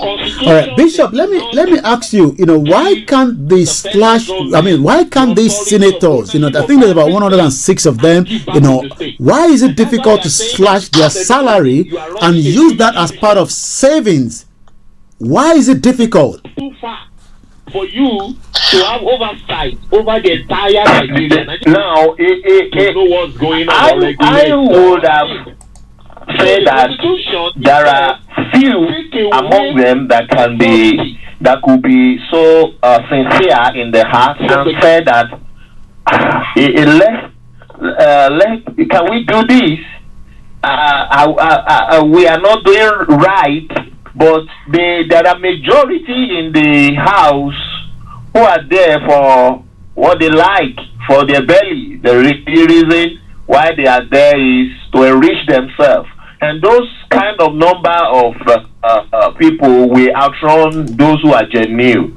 And if they put them in trouble anyway, so you will not see, I'm not saying they're entirely bad, but you will scarcely see a good, genuine or good people that have the citizen in mind. Look at what they were bidding for in the House of Assembly. They were not talking about city. They were even joking about about the suffering of the citizen. They say let the poor breathe, and they were laughing at that. The people that are supposed to represent the people and speak for the people, they were mocking the citizen in the House of Assembly, laughing over that. The poor breathe. All right. They were lost in millions. That's forget Nigeria, please, my brother. All right. 1 minute, Bishop. For when it will cast. When it's going to cast. Well, before it casts, everybody will see. Now, let me tell you something. Well, 1 minute, Bishop. Before you tell us that something. Removing the subsidy. Yeah. In July they told us that from removing of the subsidy, the higher income that comes in, because when they remove the subsidy, they have more revenue. Their revenue jump from billion to trillion. And what they said is they're going to be keeping 3 trillion every month excessive income of subsidy. Now, who is asking them where is the 3 trillion that has been kept for the past 5 or 6 months now that you are keeping from excess of who is asking them where is that? Why are they going to borrow again? Borrowing 27. I mean, you now having $8.6 billion, another 100 million euros, and say they want to use that for. So they cannot come out of the recession they are inside. And another thing is Nigeria is not going through inflation. What is happening to Nigeria is deflation. Like difference between inflation and deflation. Inflation is when you have excess of current printed money, that is the money is more than commodity that people can buy. No, what is happening in Nigeria is deflation. Deflation. The people worth more than the money they earn, because the money has been mopped off from them, and they were shortchanged through the currency. How much is naira now to $1? Almost 1,200 to $1. Within 6 months, from 450. Bishop, before we go further, once again, if you just join us there, this is Star Radio UK. Welcome to those of you that have just joined us. Triple DRS. Good evening, Eunice. Good evening to my mom. Once again, on the line with me, all the way from his base, is Bishop Adeshina. We've been going through, the budget in Nigeria. Diraya say, brother, are you not tired of Nigeria? Please, I need another country passport. Shout out to our mother, Mrs. Dupe Agbola. I say good evening to those of you that have joined us. Happy birthday to Matthias, one of the staff for the sister broadcast Koiki Media. Akim Ayodele, good evening to you. Happy birthday if you're celebrating in the month of November. Sunday Adebanjo, good evening, sir. Latif Olamide Adelaja says, good evening, Aria Yoruba Nation. Mafe lelo mafe. Bishop, I want to come back again to you and look at it from this other side. Are we really unfair with President Bola Tinubu? Remember that Tinubu told us that he actually took a bankrupt country from Buhari, even though we know that they are the same APC, but he's a new person at the realms of affairs. Are we really being fair with this administration that is just less than 6 months into the government itself? Okay, thank you very much. Every month. Are you listening to me? Loud and clear. Now, who is hello, Koiki? Loud and clear. We can hear you loud and clear, Bishop. Hello? Go ahead, we can hear you loud and clear. For the past I want now. How many does it the Buhari, when he was a military head of state, how long does it took him to arrest all the corrupt politicians in Nigeria when he took over as a military during the military coup? Within 1 month, all the governors, all of them were arrested and they were prosecuted, including either justly or unjustly. So how long will it take if Tinubu is telling us he met a bankrupt economy? How long will it take him? He has DSS in his custody. He has EFCC in his custody. How long does it take him to pin down Emefiele? Is it because Emefiele directly worked against him? Emefiele did not directly work against him. Emefiele worked on instruction. Because, but it shouldn't have. It shouldn't have because the CBN supposed to be independent. And so that is a Emefiele cup of tea anyway. But how long does it take him to pin down Emefiele? So why is it taking him long? He's still in Daura or wherever he is. So if he met a backup economy, it is worried there. Wow. Let me pick him up to come and explain what is there any immunity for ex-presidents in Nigeria? Well, that was what I was going to ask you, Bishop. For presidents, even when they are ex-president. So Nigeria is finished then. Nigeria is finished. So why people talking about Nigeria? Okay, I was gonna ask you. That the Constitution doesn't give the citizen human rights. It gives you human rights at one hand and take away the human rights from you from the back. Okay, that is a good point because I'm sure some of you saw the reportage, from the COVID inquiry today where we were there, Koiki Media and the Star Radio UK broadcasting to the studio.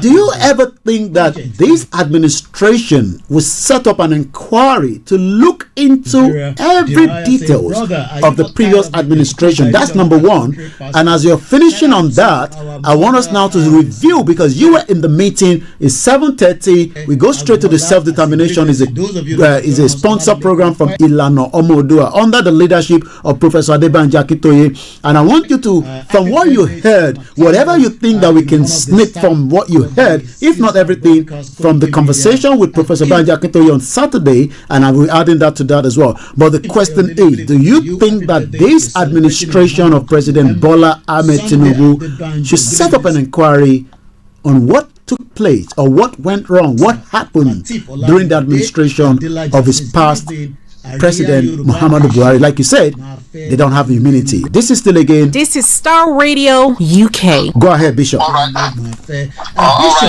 you very much. Number one, I'm not a member of Tinubu's cabinet. So I will not know what Tinubu have in store. But according to your question, I will assume that he has no plan to do that because he never mentioned that in his agenda. He lists all his agenda when he is in authority. He talk about reforming the CBN, talking about reforming the exchange value and all that, and he did all that margin and all that, but that doesn't take us anywhere. That's just accountant experiment. And many other things, removing subsidy, the scam plan and all that. So he has mentioned all his agenda. So he didn't mention that. So I'm not going to assume for him. So, but if he eventually do that, fine. Maybe he has a plan and he knows where he's going on that. So that is that. So, but based on the meetings we had with Baba and all that, so some of those decisions over there are private decisions, private talks, and I don't think it's food for public. Okay. All right. Thank you so much. Baba himself comes out and discuss it. All right. Because most of the things Baba instructs us is that once our plan is already ready, that's when we dish it out. But when it's just being discussed and we keep it wrapped up. All right.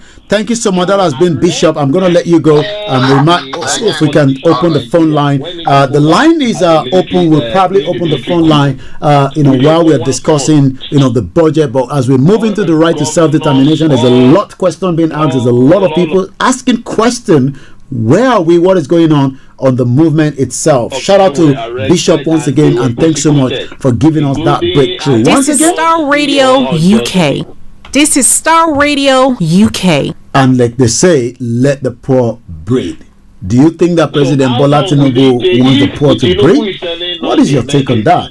Let's listen to one person that was also a former governor of the CBN telling us, you don't print money. It seems that Emefiele kept on printing money. Was that good or not? Let's listen to this to start with. I was governor of Central Bank, and I met the exchange rate at about 138 naira. The exchange rate is now about almost 8,000 plus. 138 naira as at the time.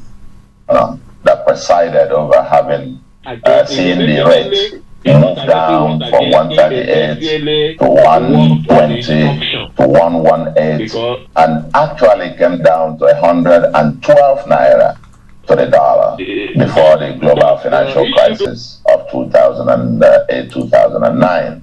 And I met $10 billion as external reserves and built it to the all-time almost 63 billion that we had. And even in spite of payment of the 12 billion in external debt, and then going through the worst financial crisis in history, I still left behind about 45 billion the day I left office. Now, I've seen this myself. I've seen it up, I've seen it down, and I know quite a few things. But there's something, a note I will leave with you, and that is that we must realize where we are coming from. That we sat here in this country and saw the monetary authorities literally printing money, literally illegally, and I must say, printing money. Just I superintended the development or the drafting of the 2007 Central Bank Act.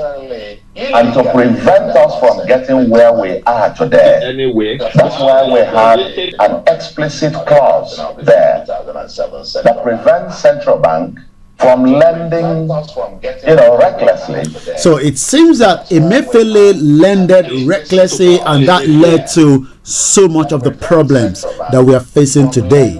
But it seems that President Bola Tinubu is going after Emefiele alone. I'm asking the question, what about the others? What about people like the former aviation minister that lied to Nigerians, gave us this impression, a false hope that things were working, only for us to realize that it is all lies, especially when it comes to the Nigerian Air. I'm sure most of you remember that. We were told that the Nigerian Air will be operating, sometime in December, only God knows. But let us listen to what the new aviation minister said less than 48 hours ago. Festus Keyamo said this to us: corruption in Nigeria. Do you ever think that we can find a lasting solution to it? Do you think that the current administration will be able to fight corruption? Once again, as we say, we all have a role to play. We are just doing our own, and I hope yours would also come true as well. So let's listen to these, and when I come back, I will tell you a little bit more about self-determination. I have deliberately not granted the full press interview. I've heard all kinds of things going on, all kinds of breakbacks in the social media, but I cannot preempt my president. I have no idea. That was what I was going to ask you, Bishop. All the This is documents, Star all the Radio reports, UK. everything, social media, we have forwarded to Mr. President. The issues we met on the ground.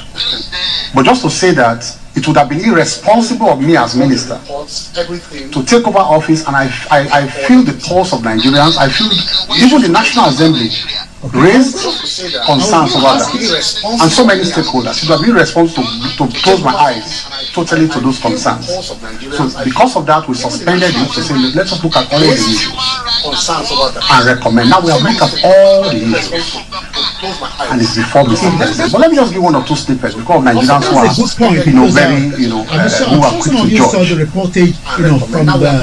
the agreement, you are giving tax waivers to Ethiopian Airlines coming into Nigeria. They asked for tax waivers for 5 years, and you granted them to come and compete with your local airlines who are paying those heavy taxes.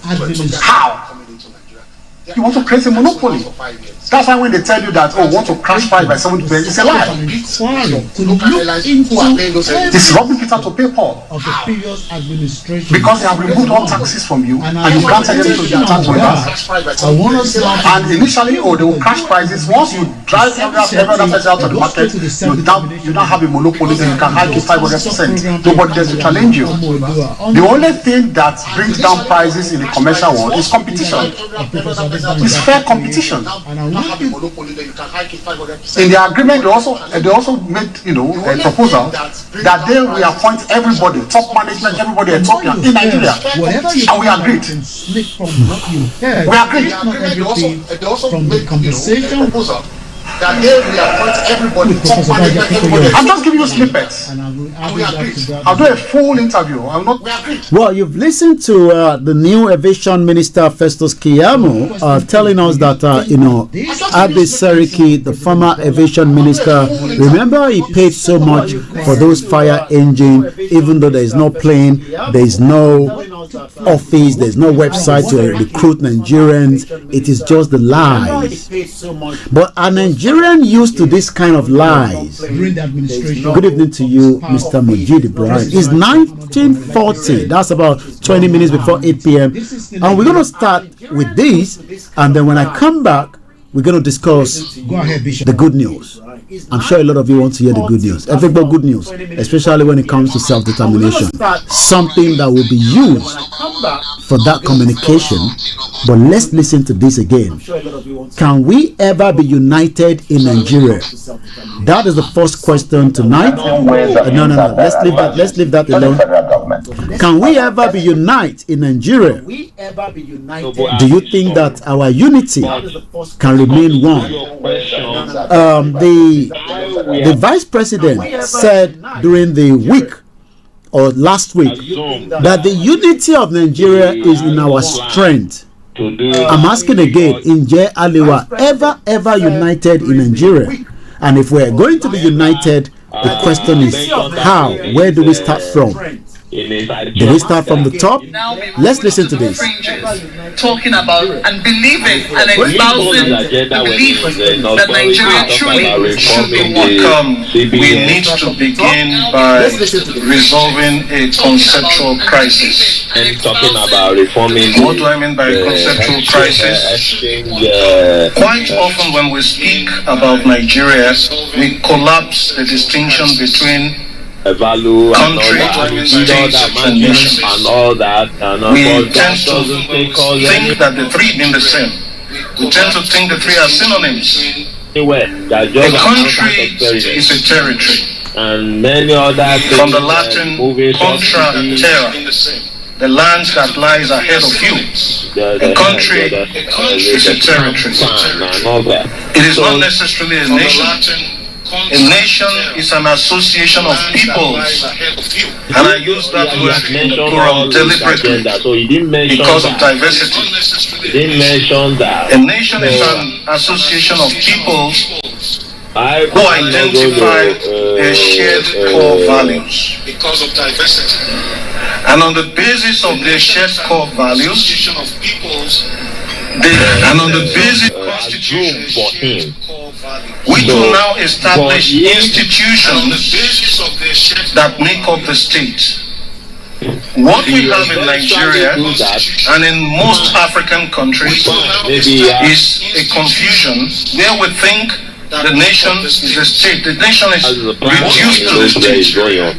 We have a country quite all right by the fact that we live within a territory even if that territory is not secure, as we all know. But we don't have a nation. We have institutions that make up the state. We collapse the nation into the state. If you look at our constitution, section 2 of the current constitution, you don't find this in the 1963 constitution. It ascribes sovereignty not to the people but to the state. That is dangerous. That means the state has the last say on any question. That means the state is more powerful than the citizen. That is a recipe for impunity. Because as we all know, the state is the head of state, or the governor, or whoever represents them. Whatever they say, we all have to comply, whether they're right or wrong. So we don't have a democracy in the true sense of the word. And until we have that, until we build a nation, we can't even talk of unfinished greatness. And I have to make a critique of the title of This is Star Radio UK. Presupposes that there is a project that is unfinished. I'm saying we have not even started the project. And we need to stop deluding ourselves. What are our shared core values? What are the things that bring us together apart from the super ego?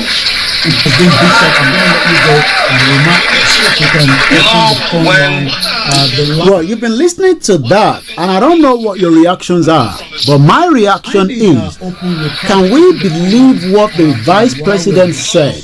And the Vice President said, and I quote, that the unity of Nigeria is in the strength of Nigerians.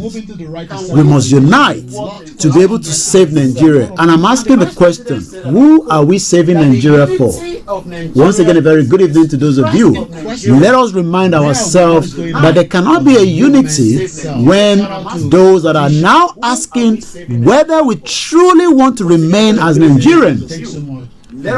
Let's look at it from this point. Nnamdi Kanu is still in the custody of the DSS, while the military is telling us today that the Boko Haram are the military. I didn't say that.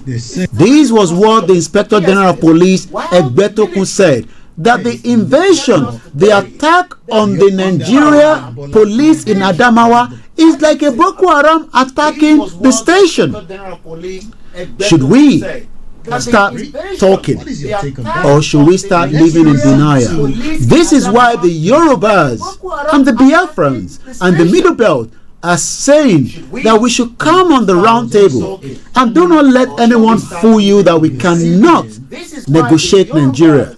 Nigeria can be negotiated, and it will be negotiated for the total indigenous people. The indigenous people that owns the land before the British came and decided to change who we are by removing our culture, changing the landscape of the territories that they met when Lugard decided to do the fraudulent amalgamation.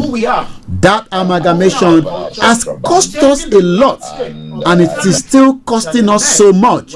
That is why Professor Adebanji Akintoye, the leader of the Yoruba self-determination struggle, says that even after Bobo, I'm sorry, I'm going to move into the Yoruba because this is a sponsored program and it is meant to be in Yoruba, but we will do the translation for the listeners around the globe. Maybe we should listen to this to start with again. That presided over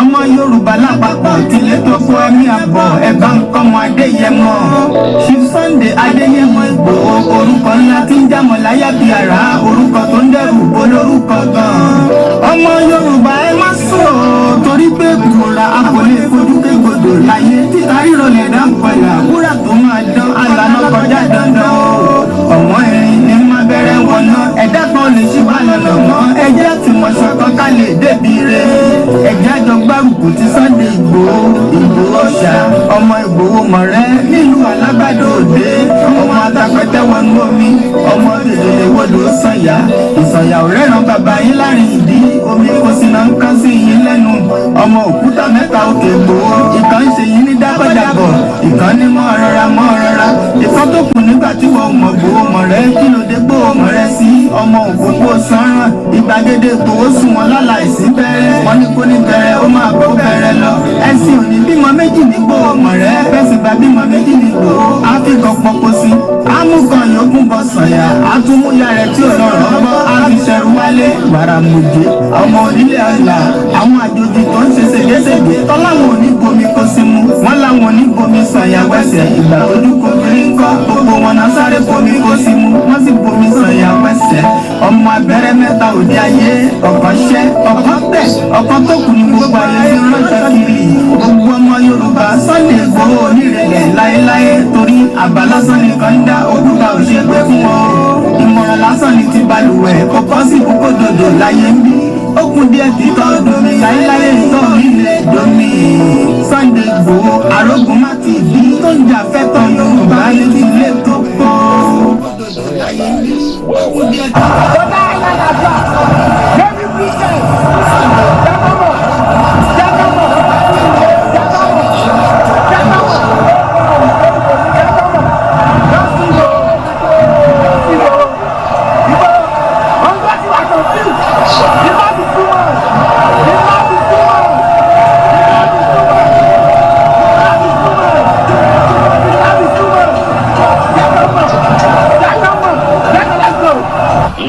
nítorí ẹ̀ ni bàbá wa Professor Adébánjí Akíntóyè ló ṣe bẹ̀rẹ̀ sí ń polongo Yorùbá Nation.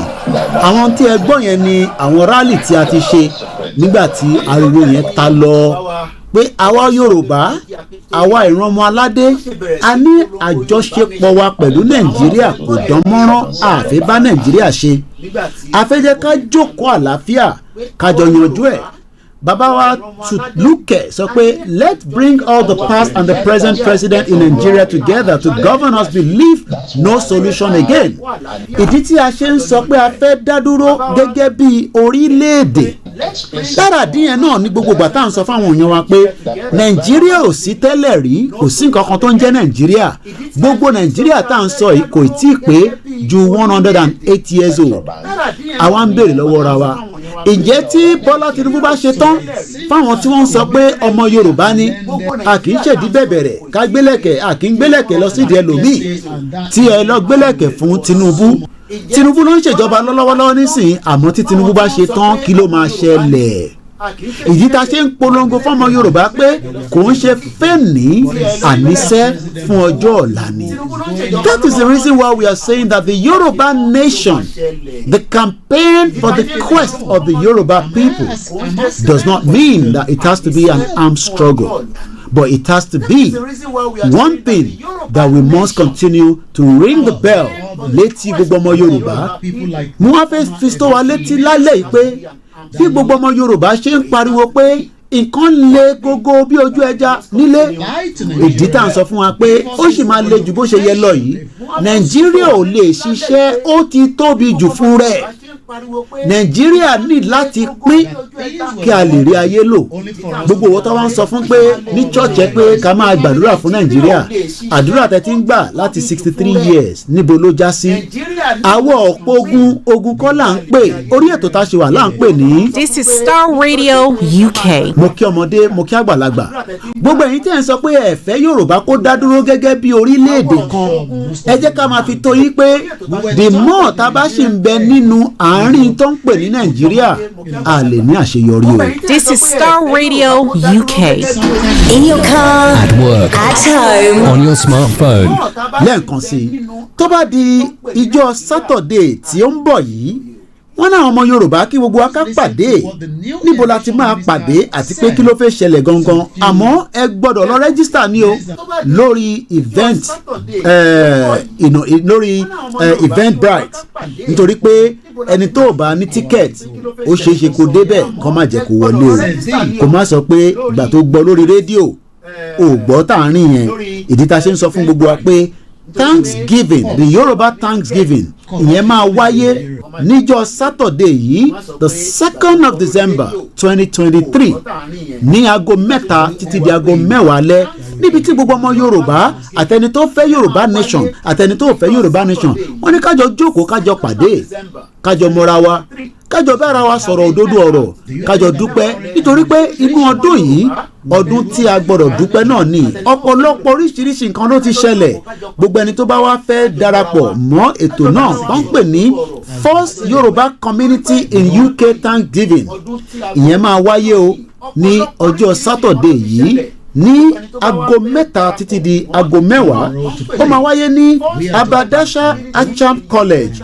Peps Road side ní 135 Peps Road London SE14 5SL gbogbo ẹni tó bá ń bẹ ní London abẹ́yìn tẹ́ wà níta ẹ̀yin náà ṣe darapọ̀ mọ́ wa kí gbogbo akájọ ṣe kí ni kájọ fojú kanra lágbára Elédùmarè wọn nífẹ̀ẹ́ lómi ṣe wá o àwa tá à ń polongo Yorùbá nation kò ń ṣe pé Nàìjíríà ta ti ń polongo ẹ̀ látijọ́ yìí náà kò ń ṣe pé àní kankan ta rí mú nínú ẹ̀ àmọ́ ṣe láti tẹ̀síwájú láti lè rí àyè wa ní àgbáyé torí pé àyè wa lẹ́mìí ọmọ Yorùbá máa ń jìyà ní Turkey ọmọ Yorùbá ń jìyà ní Cyprus ọmọ Yorùbá ń jìyà ní Turkey wọ́n ń jìyà ní Qatar wọ́n ń jìyà ní Oman bàbá wa Prophet Ológun Olúwa àwọn Yorùbá diaspora mega rally mo láǹfààní àti bá wọn sọ̀rọ̀ ní ọ̀sẹ̀ tó kọjá nígbà táwa jọ ń sọ̀rọ̀ wọ́n ní Mr. Koiki mo rìnrìn àjò lọ sí Qatar mo kíyàwó Grace Olúṣòótọ́ ẹ káàbọ̀ sórí ètò wọ́n náà wọ́n rìnrìn àjò lọ sí Qatar bẹ́ẹ̀ làwọn lọ sí United Arab Emirates wọ́n ní Mr. Koiki wọ́n ní ìyà kò ń ṣe ní ọbẹ̀ ìyà ń jẹ ṣégè sáwọn ọmọ Yorùbá tó ń bẹ níbẹ̀ wọ́n ní kódà gbogbo àwọn tó wá darapọ̀ mọ́ àwọn ní ìpàdé táwọn pè wọ́n náà làwọn láti fún wọn ní owó nítorí pé kò sí owó lọ́wọ́ wọn èmi wá ń béèrè pé ṣé bí a ṣe máa lọ náà lélẹ́yìí táwa kan bá ń gbádùn ṣé bí gbogbo ọmọ Yorùbá náà ṣe ń gbádùn nìyẹn ṣé bí ó ṣe rí tẹ́lẹ̀ náà nìyẹn kò kúkú rí bẹ́ẹ̀ ìyà tó wà ní United Arab Emirates níbi tí aṣíwájú Bọ́lá Ahmed Tinubu tó ti parọ́ lẹ́ẹ̀kan torí pé ó parọ́ nígbà tó ń bọ̀ láti India pé òun máa yanjú aáwọ̀ tó ń bẹ pẹ̀lú Nàìjíríà àti United Arab Emirates láti lè jẹ́ kó fáwọn ọmọ Nàìjíríà tó ń bẹ níbẹ̀ àtọmọ Yorùbá àti àwọn ẹ̀yà tó kù ní ìwé láti fi ṣiṣẹ́ àwa rí i pé irọ́ náà ló ń bẹ níbẹ̀ kò wá ń ṣe níjọ́ second nìkan máa ṣẹlẹ̀ o bẹ̀bẹ̀ máa bẹ nílùú Amẹ́ríkà náà ní ọjọ́ 3 oṣù kọkànlá the 12th month of December nílùú Amẹ́ríkà náà ẹ jẹ́ ká gbọ́ kí ló máa ṣẹlẹ̀ láwọn òbí méjèèjì yìí ẹ jẹ́ ká jọ gbọ́. ẹjọ́ ṣàkó pírí tọdún yìí tó wọlé dé wẹ́rẹ́.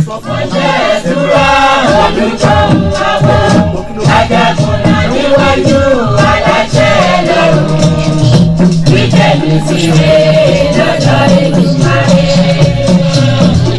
Oòduà Progressive Union ẹgbẹ́ tẹ̀síwájú Oòduà ẹgbẹ́ tó ń gbàṣà ti ṣẹlẹ̀ Oòduà lárugẹ ẹ̀ka ti Maryland American Republic ọmọ Yorùbá àtàtà síbi àjọ àṣà wọn tọdún yìí eléyìí tó wáyé lọ́jọ́ àìkú ọjọ́ 7 oṣù kejìlá ọdún 2023 1816 Liberty Road Randallstown Maryland 21133 United States of America bàyájọ́ àṣà náà ti wáyé níbi àjọ àṣà tọdún yìí lẹ́sùn máa jùgbádùn ìwé ijó ìbílẹ̀ ìlú bàtà ìlú gángan tí wọ́n sì máa ṣàfihàn gbogbo tó jẹ mọ́ṣà àti ṣe ilẹ̀ Yorùbá bákan náà lẹ́gbẹ́ Oòduà Progressive Union máa fàmì ẹ̀yẹ dáhùn yẹn lọ́la tínú wọn kó lórí Yorùbá kan yóò sì máa kọlù sáwọn yẹn gbàdé táwọn sì máa káwọn ọmọ alédè Yorùbá ẹwà kájọ báṣà àti ṣe Oòduà lárugẹ lọ́jọ́ 7 oṣù kejìlá ọdún 2023 aago 4 ìrọ̀lẹ́ lè tó bẹ̀rẹ̀ àyájọ́ àṣà Oòduà Progressive Union ẹ̀ka Maryland Amẹ́ríkà fún torí yìí ó máa náà gan ẹ̀ má ní ìsì ẹ̀ olùkéde olóyè Dixon Olúgbòdì tí gbogbo èèyàn mọ̀ sí alẹ́pẹ̀pẹ̀ Baltimore Maryland USA Oòduà gbèwà o. ẹ jẹ́ ká darapọ̀ mọ́ wọn ní Oòduà Progressive Union ìyẹn ní present the heritage and cultural day culture wa gẹ́gẹ́ bí ọmọ Yorùbá ó yàtọ̀ sí culture tàwọn Ìgbò bẹ́ẹ̀ ló yàtọ̀ sí tàwùsá mo kí bàbá wa lẹ́ẹ̀kan sí ìyẹn bàbá wa Tùlùkè wọ́n ní since the first administration of the former president Muhammadu Buhari títí di wákàtí kò sí any ID fọ́mọ Nàìjíríà tó ń bẹ ní United Arab Emirates lẹ́ẹ̀kan sí mo kí gbogbo wa pé ẹ káàbọ̀ sórí ètò àwa tí a ń darapọ̀ orí ètò tá a wà là ń pè ní. This is Star Radio UK.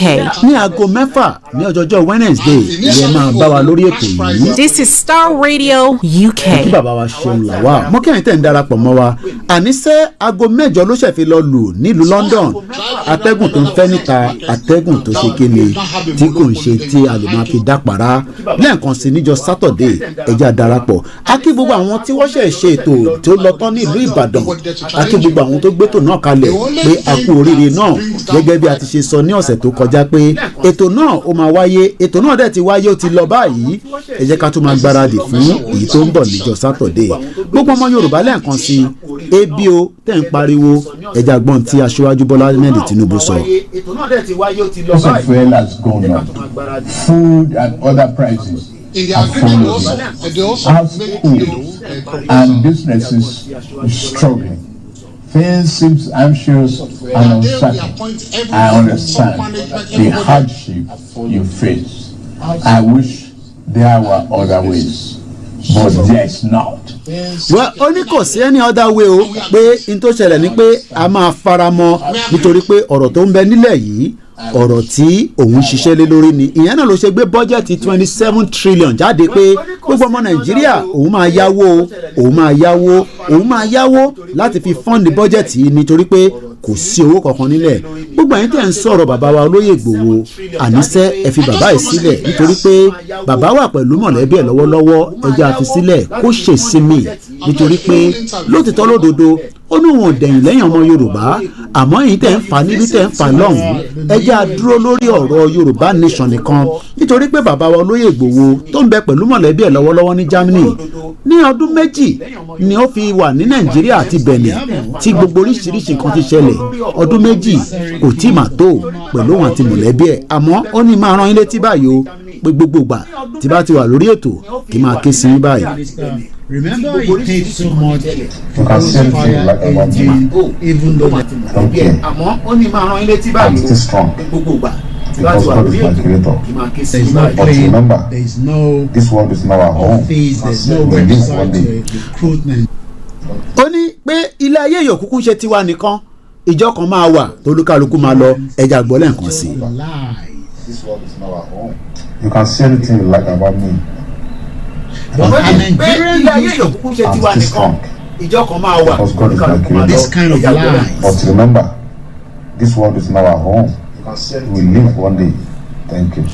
bàbá wa Olóyè Ìgbòho ló sọ̀rọ̀ yẹn ní ọdún bíi méjì kan sẹ́yìn ní àìpẹ́ náà ni wọ́n sọ kò jọ ọdún méjì ó wá ní ojúmọ́ kan ò ní lọ pé kọ́ má sọ̀rọ̀ mu kò sí ojú kan tó lọ ọjọ́ kan ò ní lọ tí wọ́n ní sọ̀rọ̀ bàbá wa Olóyè Dr. Sunday Ìgbòho nítorí pé àṣẹ̀dá èèyàn ti rúmọlẹ̀ fún wa ni Ọlọ́run ọba ló jogún ẹ̀ fún wa àwa náà wá ń dúpẹ́ fún ní gbogbo ìgbà pé àlàáfíà tẹ̀mí gúngùn ríkìríkì ara ẹ̀ kó máa lọ ní gbogbo ìgbà ẹ jẹ́ ká gbọ́ ilé ìka tó máa tẹ̀síwájú. Ọlọ́run ni mo ti bẹ̀ fún yàn gbogbo nǹkan tó lọ fún bàbá mi láyé kò fún bàbá mi ò tí ì fi yọ̀ǹda mẹ́sàn-án fún mi ń bẹ̀ ó kọ̀ lójú sí bàbá mi lọ. Ìgbò àti bọ́lá mo lọ sí bàbá mi ojúmọ̀ ní mọ́ kọ́mọ́ dà kọ̀ mí nìkan ayédàkẹ́ sọ́n dáadáa tàbí kẹ́ sọ́n burúkú ẹ̀ sá sọ̀kan omi lọ́lọ́run fún bí n bá sì kú ẹ̀ lè gbàṣẹ́ mi ṣe. tóun ọba dẹ̀ kú ẹ̀ lè gbàṣẹ́ ẹ̀ ṣe àmọ́ arákùnrin ìyẹn tó wà lórí ètò torí a máa lọ síbi tí a ti fẹ́ sọ̀rọ̀ nípa àwọn news tó jáde ní Nàìjíríà lénìí aago 8:00 ni a máa parí ètò yìí. For the benefit of those of you that have not really understood what I've been saying is just to catch up on the Yoruba self-determination struggle, and I'll be talking about the self-determination of the Biafra government in exile in just about a few minutes, but for now it is still This is Star Radio UK. and I say Welcome. The best radio show. Are you ready to turn it up? 8 o'clock ló ṣẹ̀lù lọ́dọ̀ tiwa nínú London níbi tí a ti ń gbétò yìí wá. Thank you so much once again, but before we go into the next conversation again, this is what Tinubu say I should tell you. 8 o'clock ló ṣẹ̀lù lọ́dọ̀ wọ́n sọ̀rọ̀ ọ̀rọ̀ epo àwọn àdìsúwọ̀dẹ̀ ẹ̀fọ́ kan balẹ̀ àmàgbé wálẹ̀ ẹ lọ́fọ́ kan balẹ̀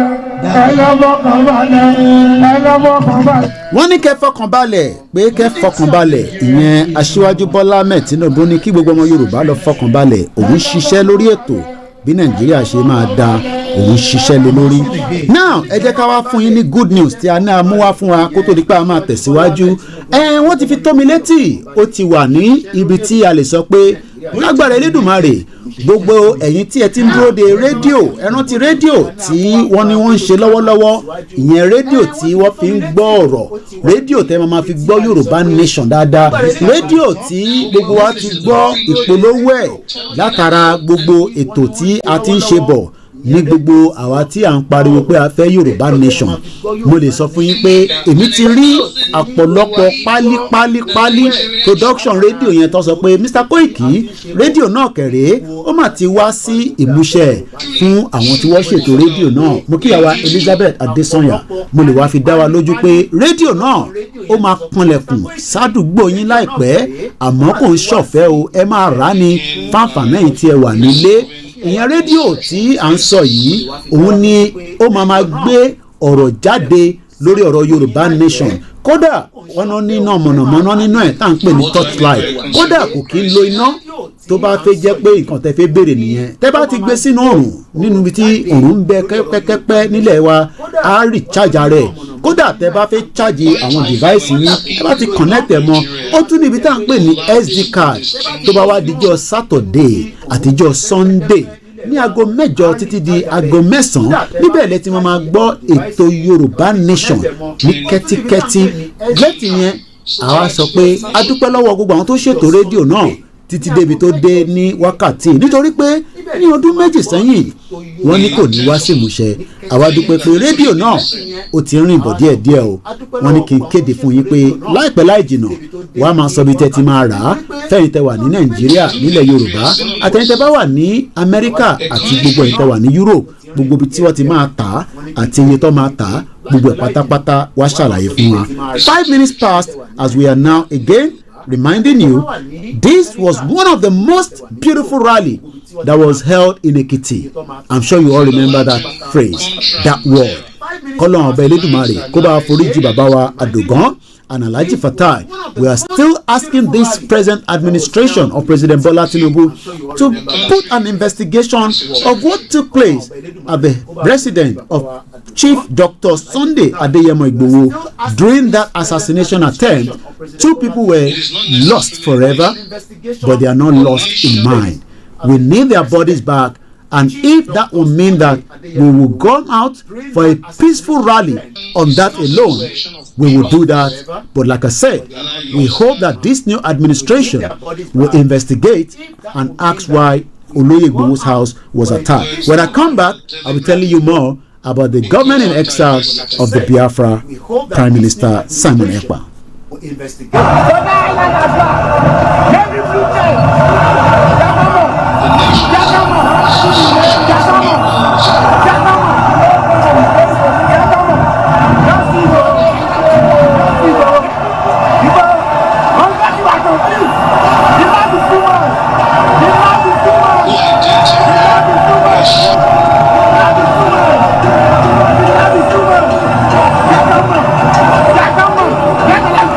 So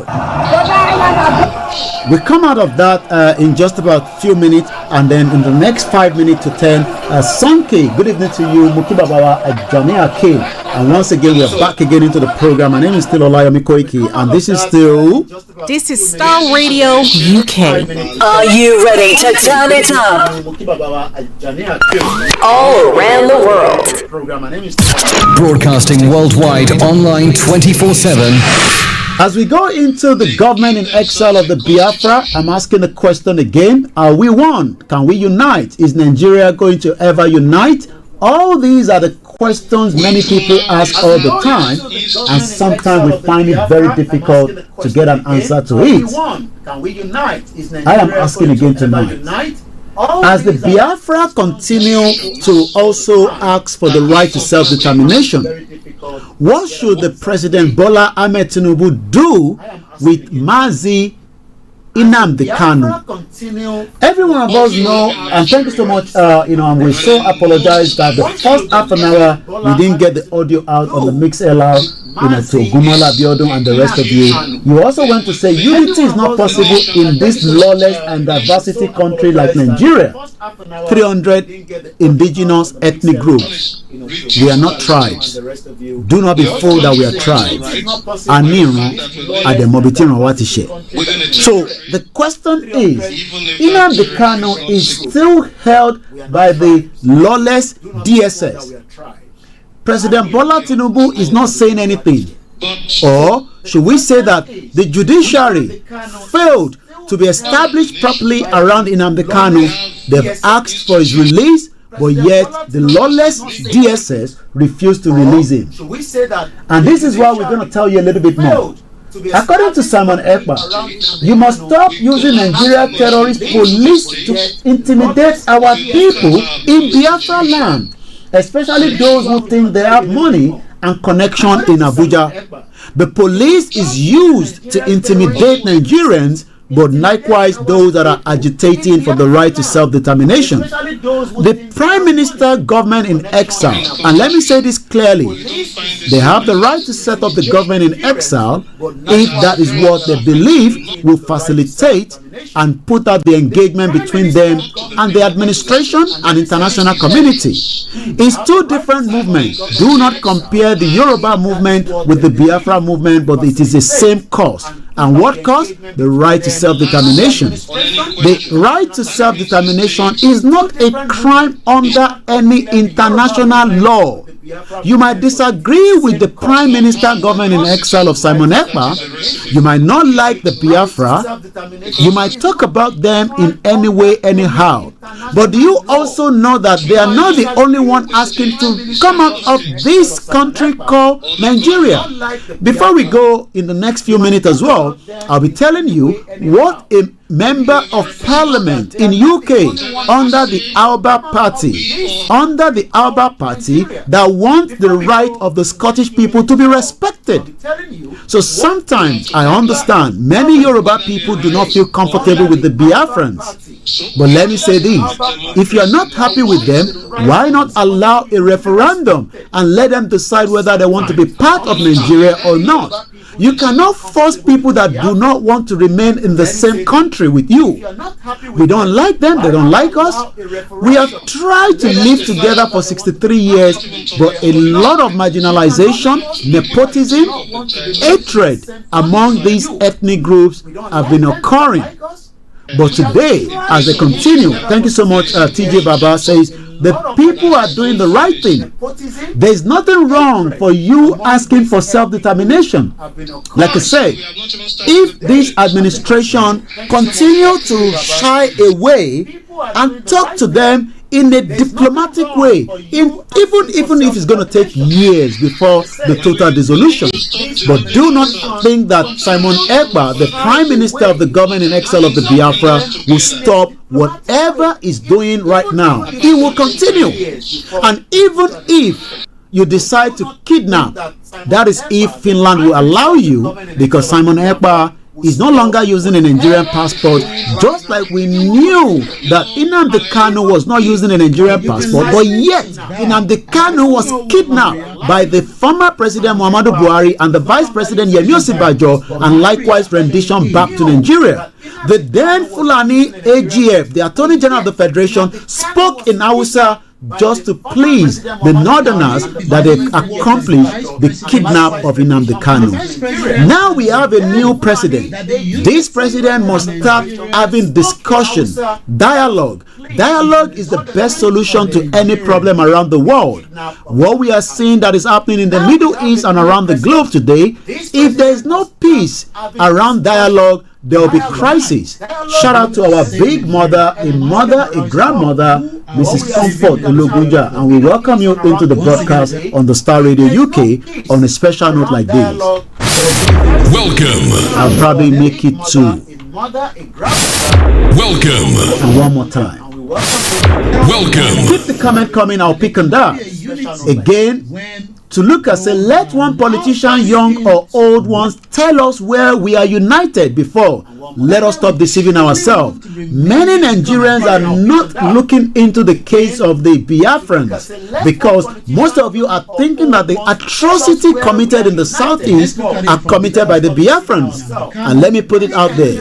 Information says all the time that Hope Uzodinma, the governor of Imo State, is aware of some of the killings. Even the former President Muhammadu Buhari was indicted by the organization that Buhari sponsor for the killings of these people in the Biafra land known as the southeast of Nigeria today.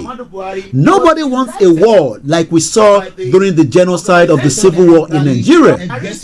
Till date, Nigeria has not apologized or set up an inquiry to find out what took place during that 3-year civil war that led to 5 million Igbo people dying. But today, as Mrs. Comfort Olugunja says, the country has fallen apart. Where will that unity come from? I understand a lot of you want us to be united, but the true question is, history cannot be forgotten. We know that the amalgamation was done on a fraudulent level. Nigeria was sold. Nigeria is just another business enterprise. I understand we've got independent, we are now controlling ourselves, but yours truly, we are not controlling ourselves. There is still the Western agenda on us. You can look up to what has happened in Niger. You can look up to what so many coups that has happened in the western part, in Africa. But today, the Yoruba people say we are no longer interested in Nigeria, just like the Biafra are saying as well. Again, let me remind you, the death that has taken place amongst the Biafrans today is because the federal government refused to sit with them. They are not terrorists. The real terrorists are the Boko Haram, the ISIS. And like Simon Ekpa said in one of his posts, that even Boko Haram, according to, again, remember that Professor Babagana Zulu, his motorcade was attacked, some police officers were killed some few weeks back. Simon Ekpa went on to say again 6 hours ago, the reason they're rehabilitating Boko Haram and recruiting them into the Nigerian army is because Nigeria is already Islamic State. The new Foreign Secretary, David Cameron, the former Prime Minister of UK, says, and I quote, under a communique that they are having a meeting with Islamic State and Nigeria was included. I am asking the question, is Nigeria now an Islamic State? This is Star Radio UK. 15 minutes before the end of the program, but I can assure you that I will be reading those headlines coming from the dailies in Nigeria in the next 5 minutes. This is Star Radio UK. Again, according to Sahara Reporter, 160,000 Boko Haram fighters have now repented. Wow! Repented how? And it is meant to be. Who repented them? How did they repent? So are we saying now that people that were killing Nigerians, destroying farmers' crops, creating damage to the economy in the southeast, in the southwest, in the middle belt, in the south-south, are we saying that we should forgive them? Is that how we should just forgive and move on? If the federal government can forgive and allow repentant Boko Haram, the question I'm asking is, what is the offense of the Biafrans asking for the same thing called right to self-determination? Why are we hypocrite individuals? Why do we hate the Igbos and then we start pointing finger and say, oh, the Igbos want to take out our land? If you think that they want to take your land, then allow them to go. Give them the referendum and allow them to exit Nigeria in a peaceful way, and then we can remain in Nigeria among ourselves. I've had a much time that people say, Wafek Bale, they want to take our land. What about the foreigners that are buying our land through our harbors? In Osun State, in Ogun State, in Oyo State, in Kwara, in Kogi, the Chinese have now occupied much territory than the Igbos have occupied. We might not agree with some of their views against us, but the question is, it just shows that the hypocrisy that this country country is united is a lie.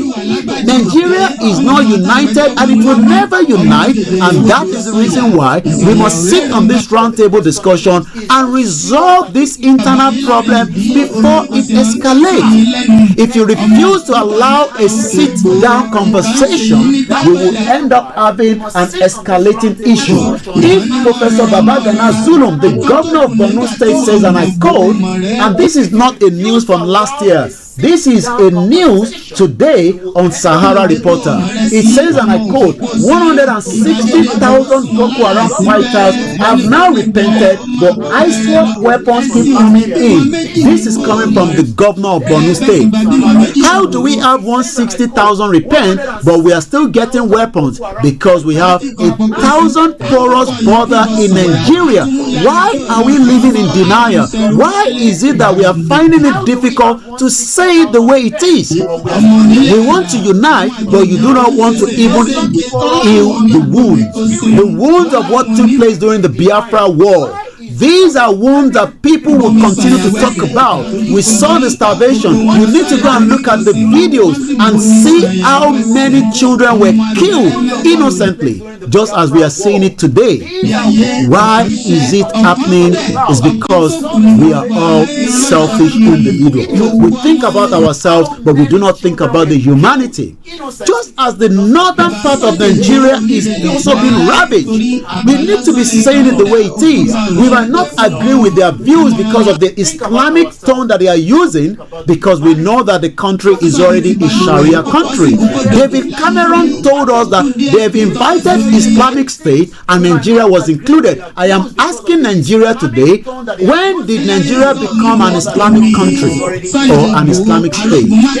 This is Star Radio UK. Every Wednesday, you're going to join me here where we tell you what is going on the self-determination, and I'll take one more from Simon Ekpa before we tell you what is trending on the social media at 19 minutes past. Simon Ekpa went further to state again that the Boko Haram continue to affect the country, but again the Nigerian police, the Inspector General of Police Egbetokun, is crying out loud. Again, this is not Simon Ekpa saying it, but Simon Ekpa posted this on his timeline, and this is what he actually cropped from the Sahara Reporter. This was a news yesterday, the 28th day of the month of November 2023, posted at about 8 p.m. local time in Nigeria by Sahara Reporter. Nigerian army acted like Boko Haram terrorists by attacking Adamawa Police Headquarters. This is coming from Inspector General of Police Egbetokun. I'm asking again, is this the kind of country that you want us to continue to live together? Are you sure that there's no problem? Are you sure that we are united?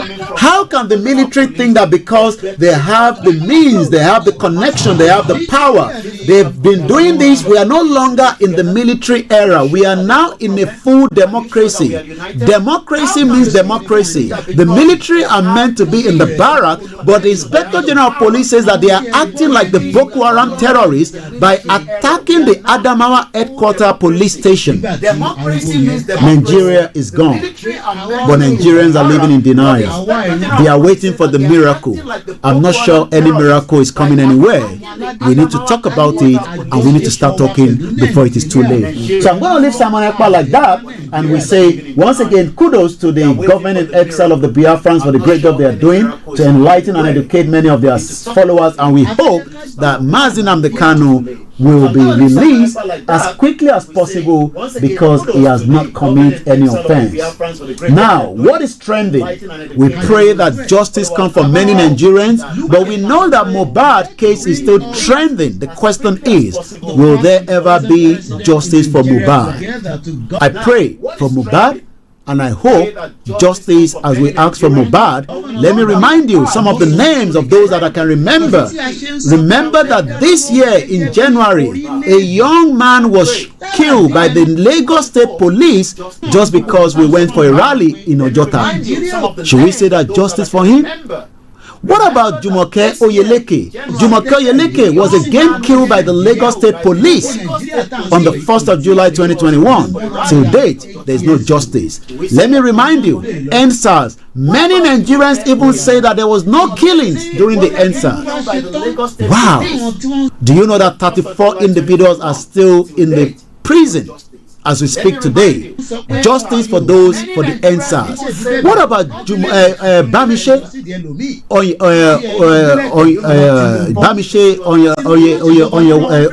I forget the full name now. I'm trying to get that name out quickly because it is important that we call it the same name as we have it. Anyanwola.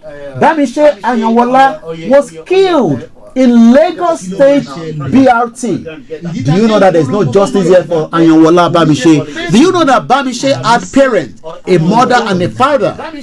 What about justice for Pelumi Onifade? Pelumi Onifade was also killed by a politician and the body was dumped at General Hospital in Ikorodu. How many justice should we start talking about? Nigeria is a crime scene, and I can only say, I pray Nigeria not happen to you. The time has traveled so fast, and I need to quickly tell you some of those headlines before we come out of the broadcast today. You've been watching and you've been listening. I'm also saying that many of us have been affected psychologically being part of what is called Nigeria today, and it is still having a big impact on many lives. The unborn generation must not go through some of the things that some of us have gone through. Some of us might be privileged. People like myself have been very, very privileged all my life. But what about those that are not privileged? What about those that are suffering? What about those that have not been allowed to practice their religion? The question is, there must be justice for humanity, just as my brother Rugi Giant says. Shout out to every one of you that have joined me tonight again. As we come back next week, it's going to be the week in December, and I hope you're all preparing. Olayomi Ibrahim said, day by day Nigeria is sinking. Nigeria is sinking and it's going to sink, but we don't want it to sink in a way that is going to take every one of us down. We must not allow Nigeria to pull us down. We must sit on the round table and talk about it. Do not be deceived by your politicians that country is working.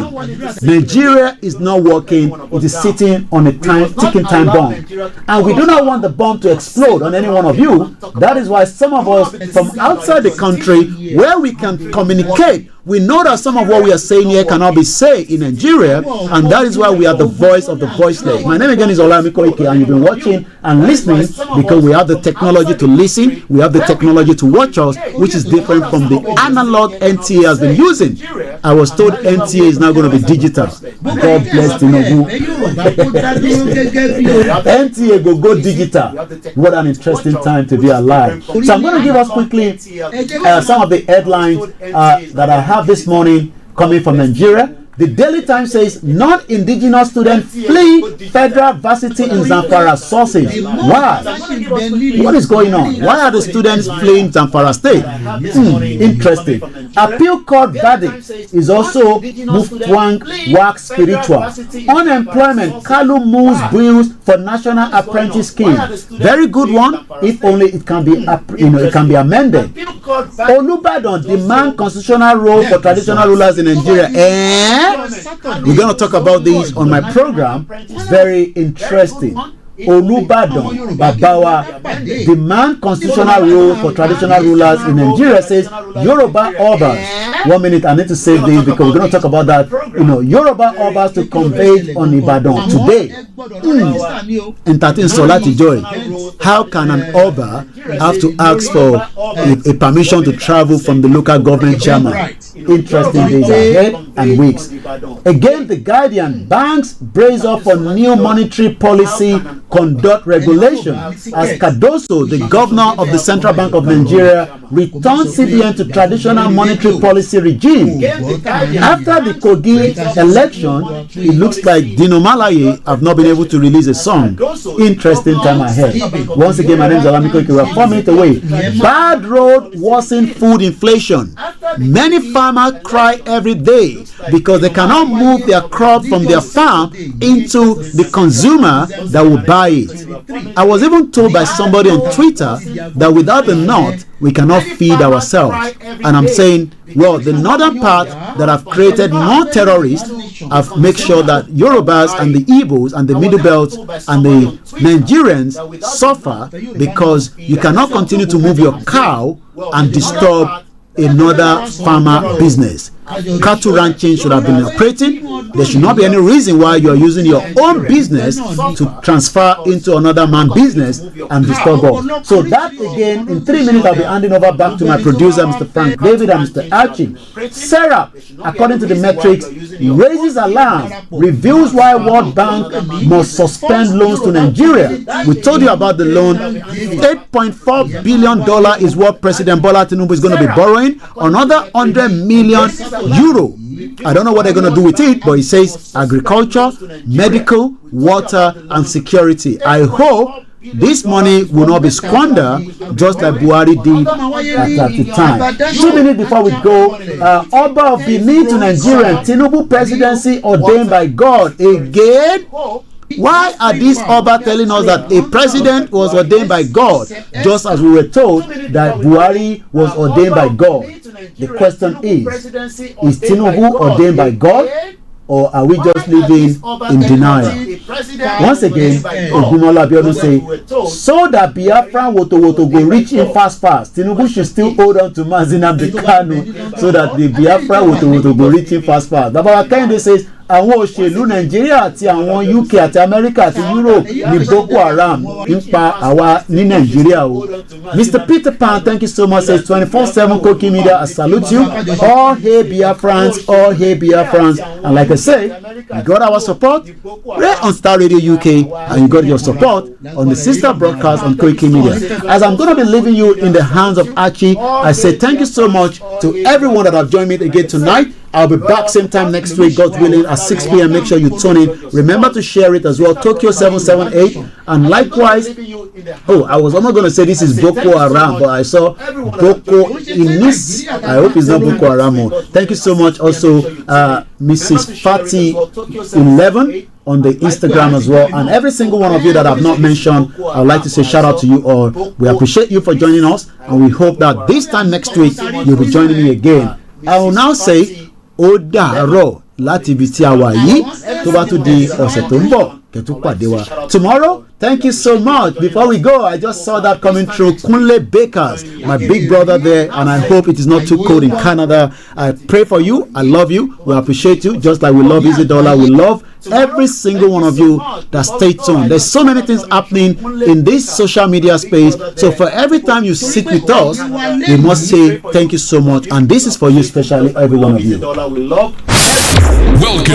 And as I leave you again tonight, I say thank you so much for supporting us, and I'll be back. Thank you so much, Mercy Child, for also the diamond on the TikTok. Rugi Giant, thank you so much. Congratulations to every one of us. Like I said, this is how far we go, and I'll now hand over now to my producer, Mr. Archie. Udaro. Bye for now. Good night. Thank you so much. Congratulations to every one of us. Like I said, this is how far we go, and I'll now hand over now to my producer, Mr. Archie. Udaro. Oh man.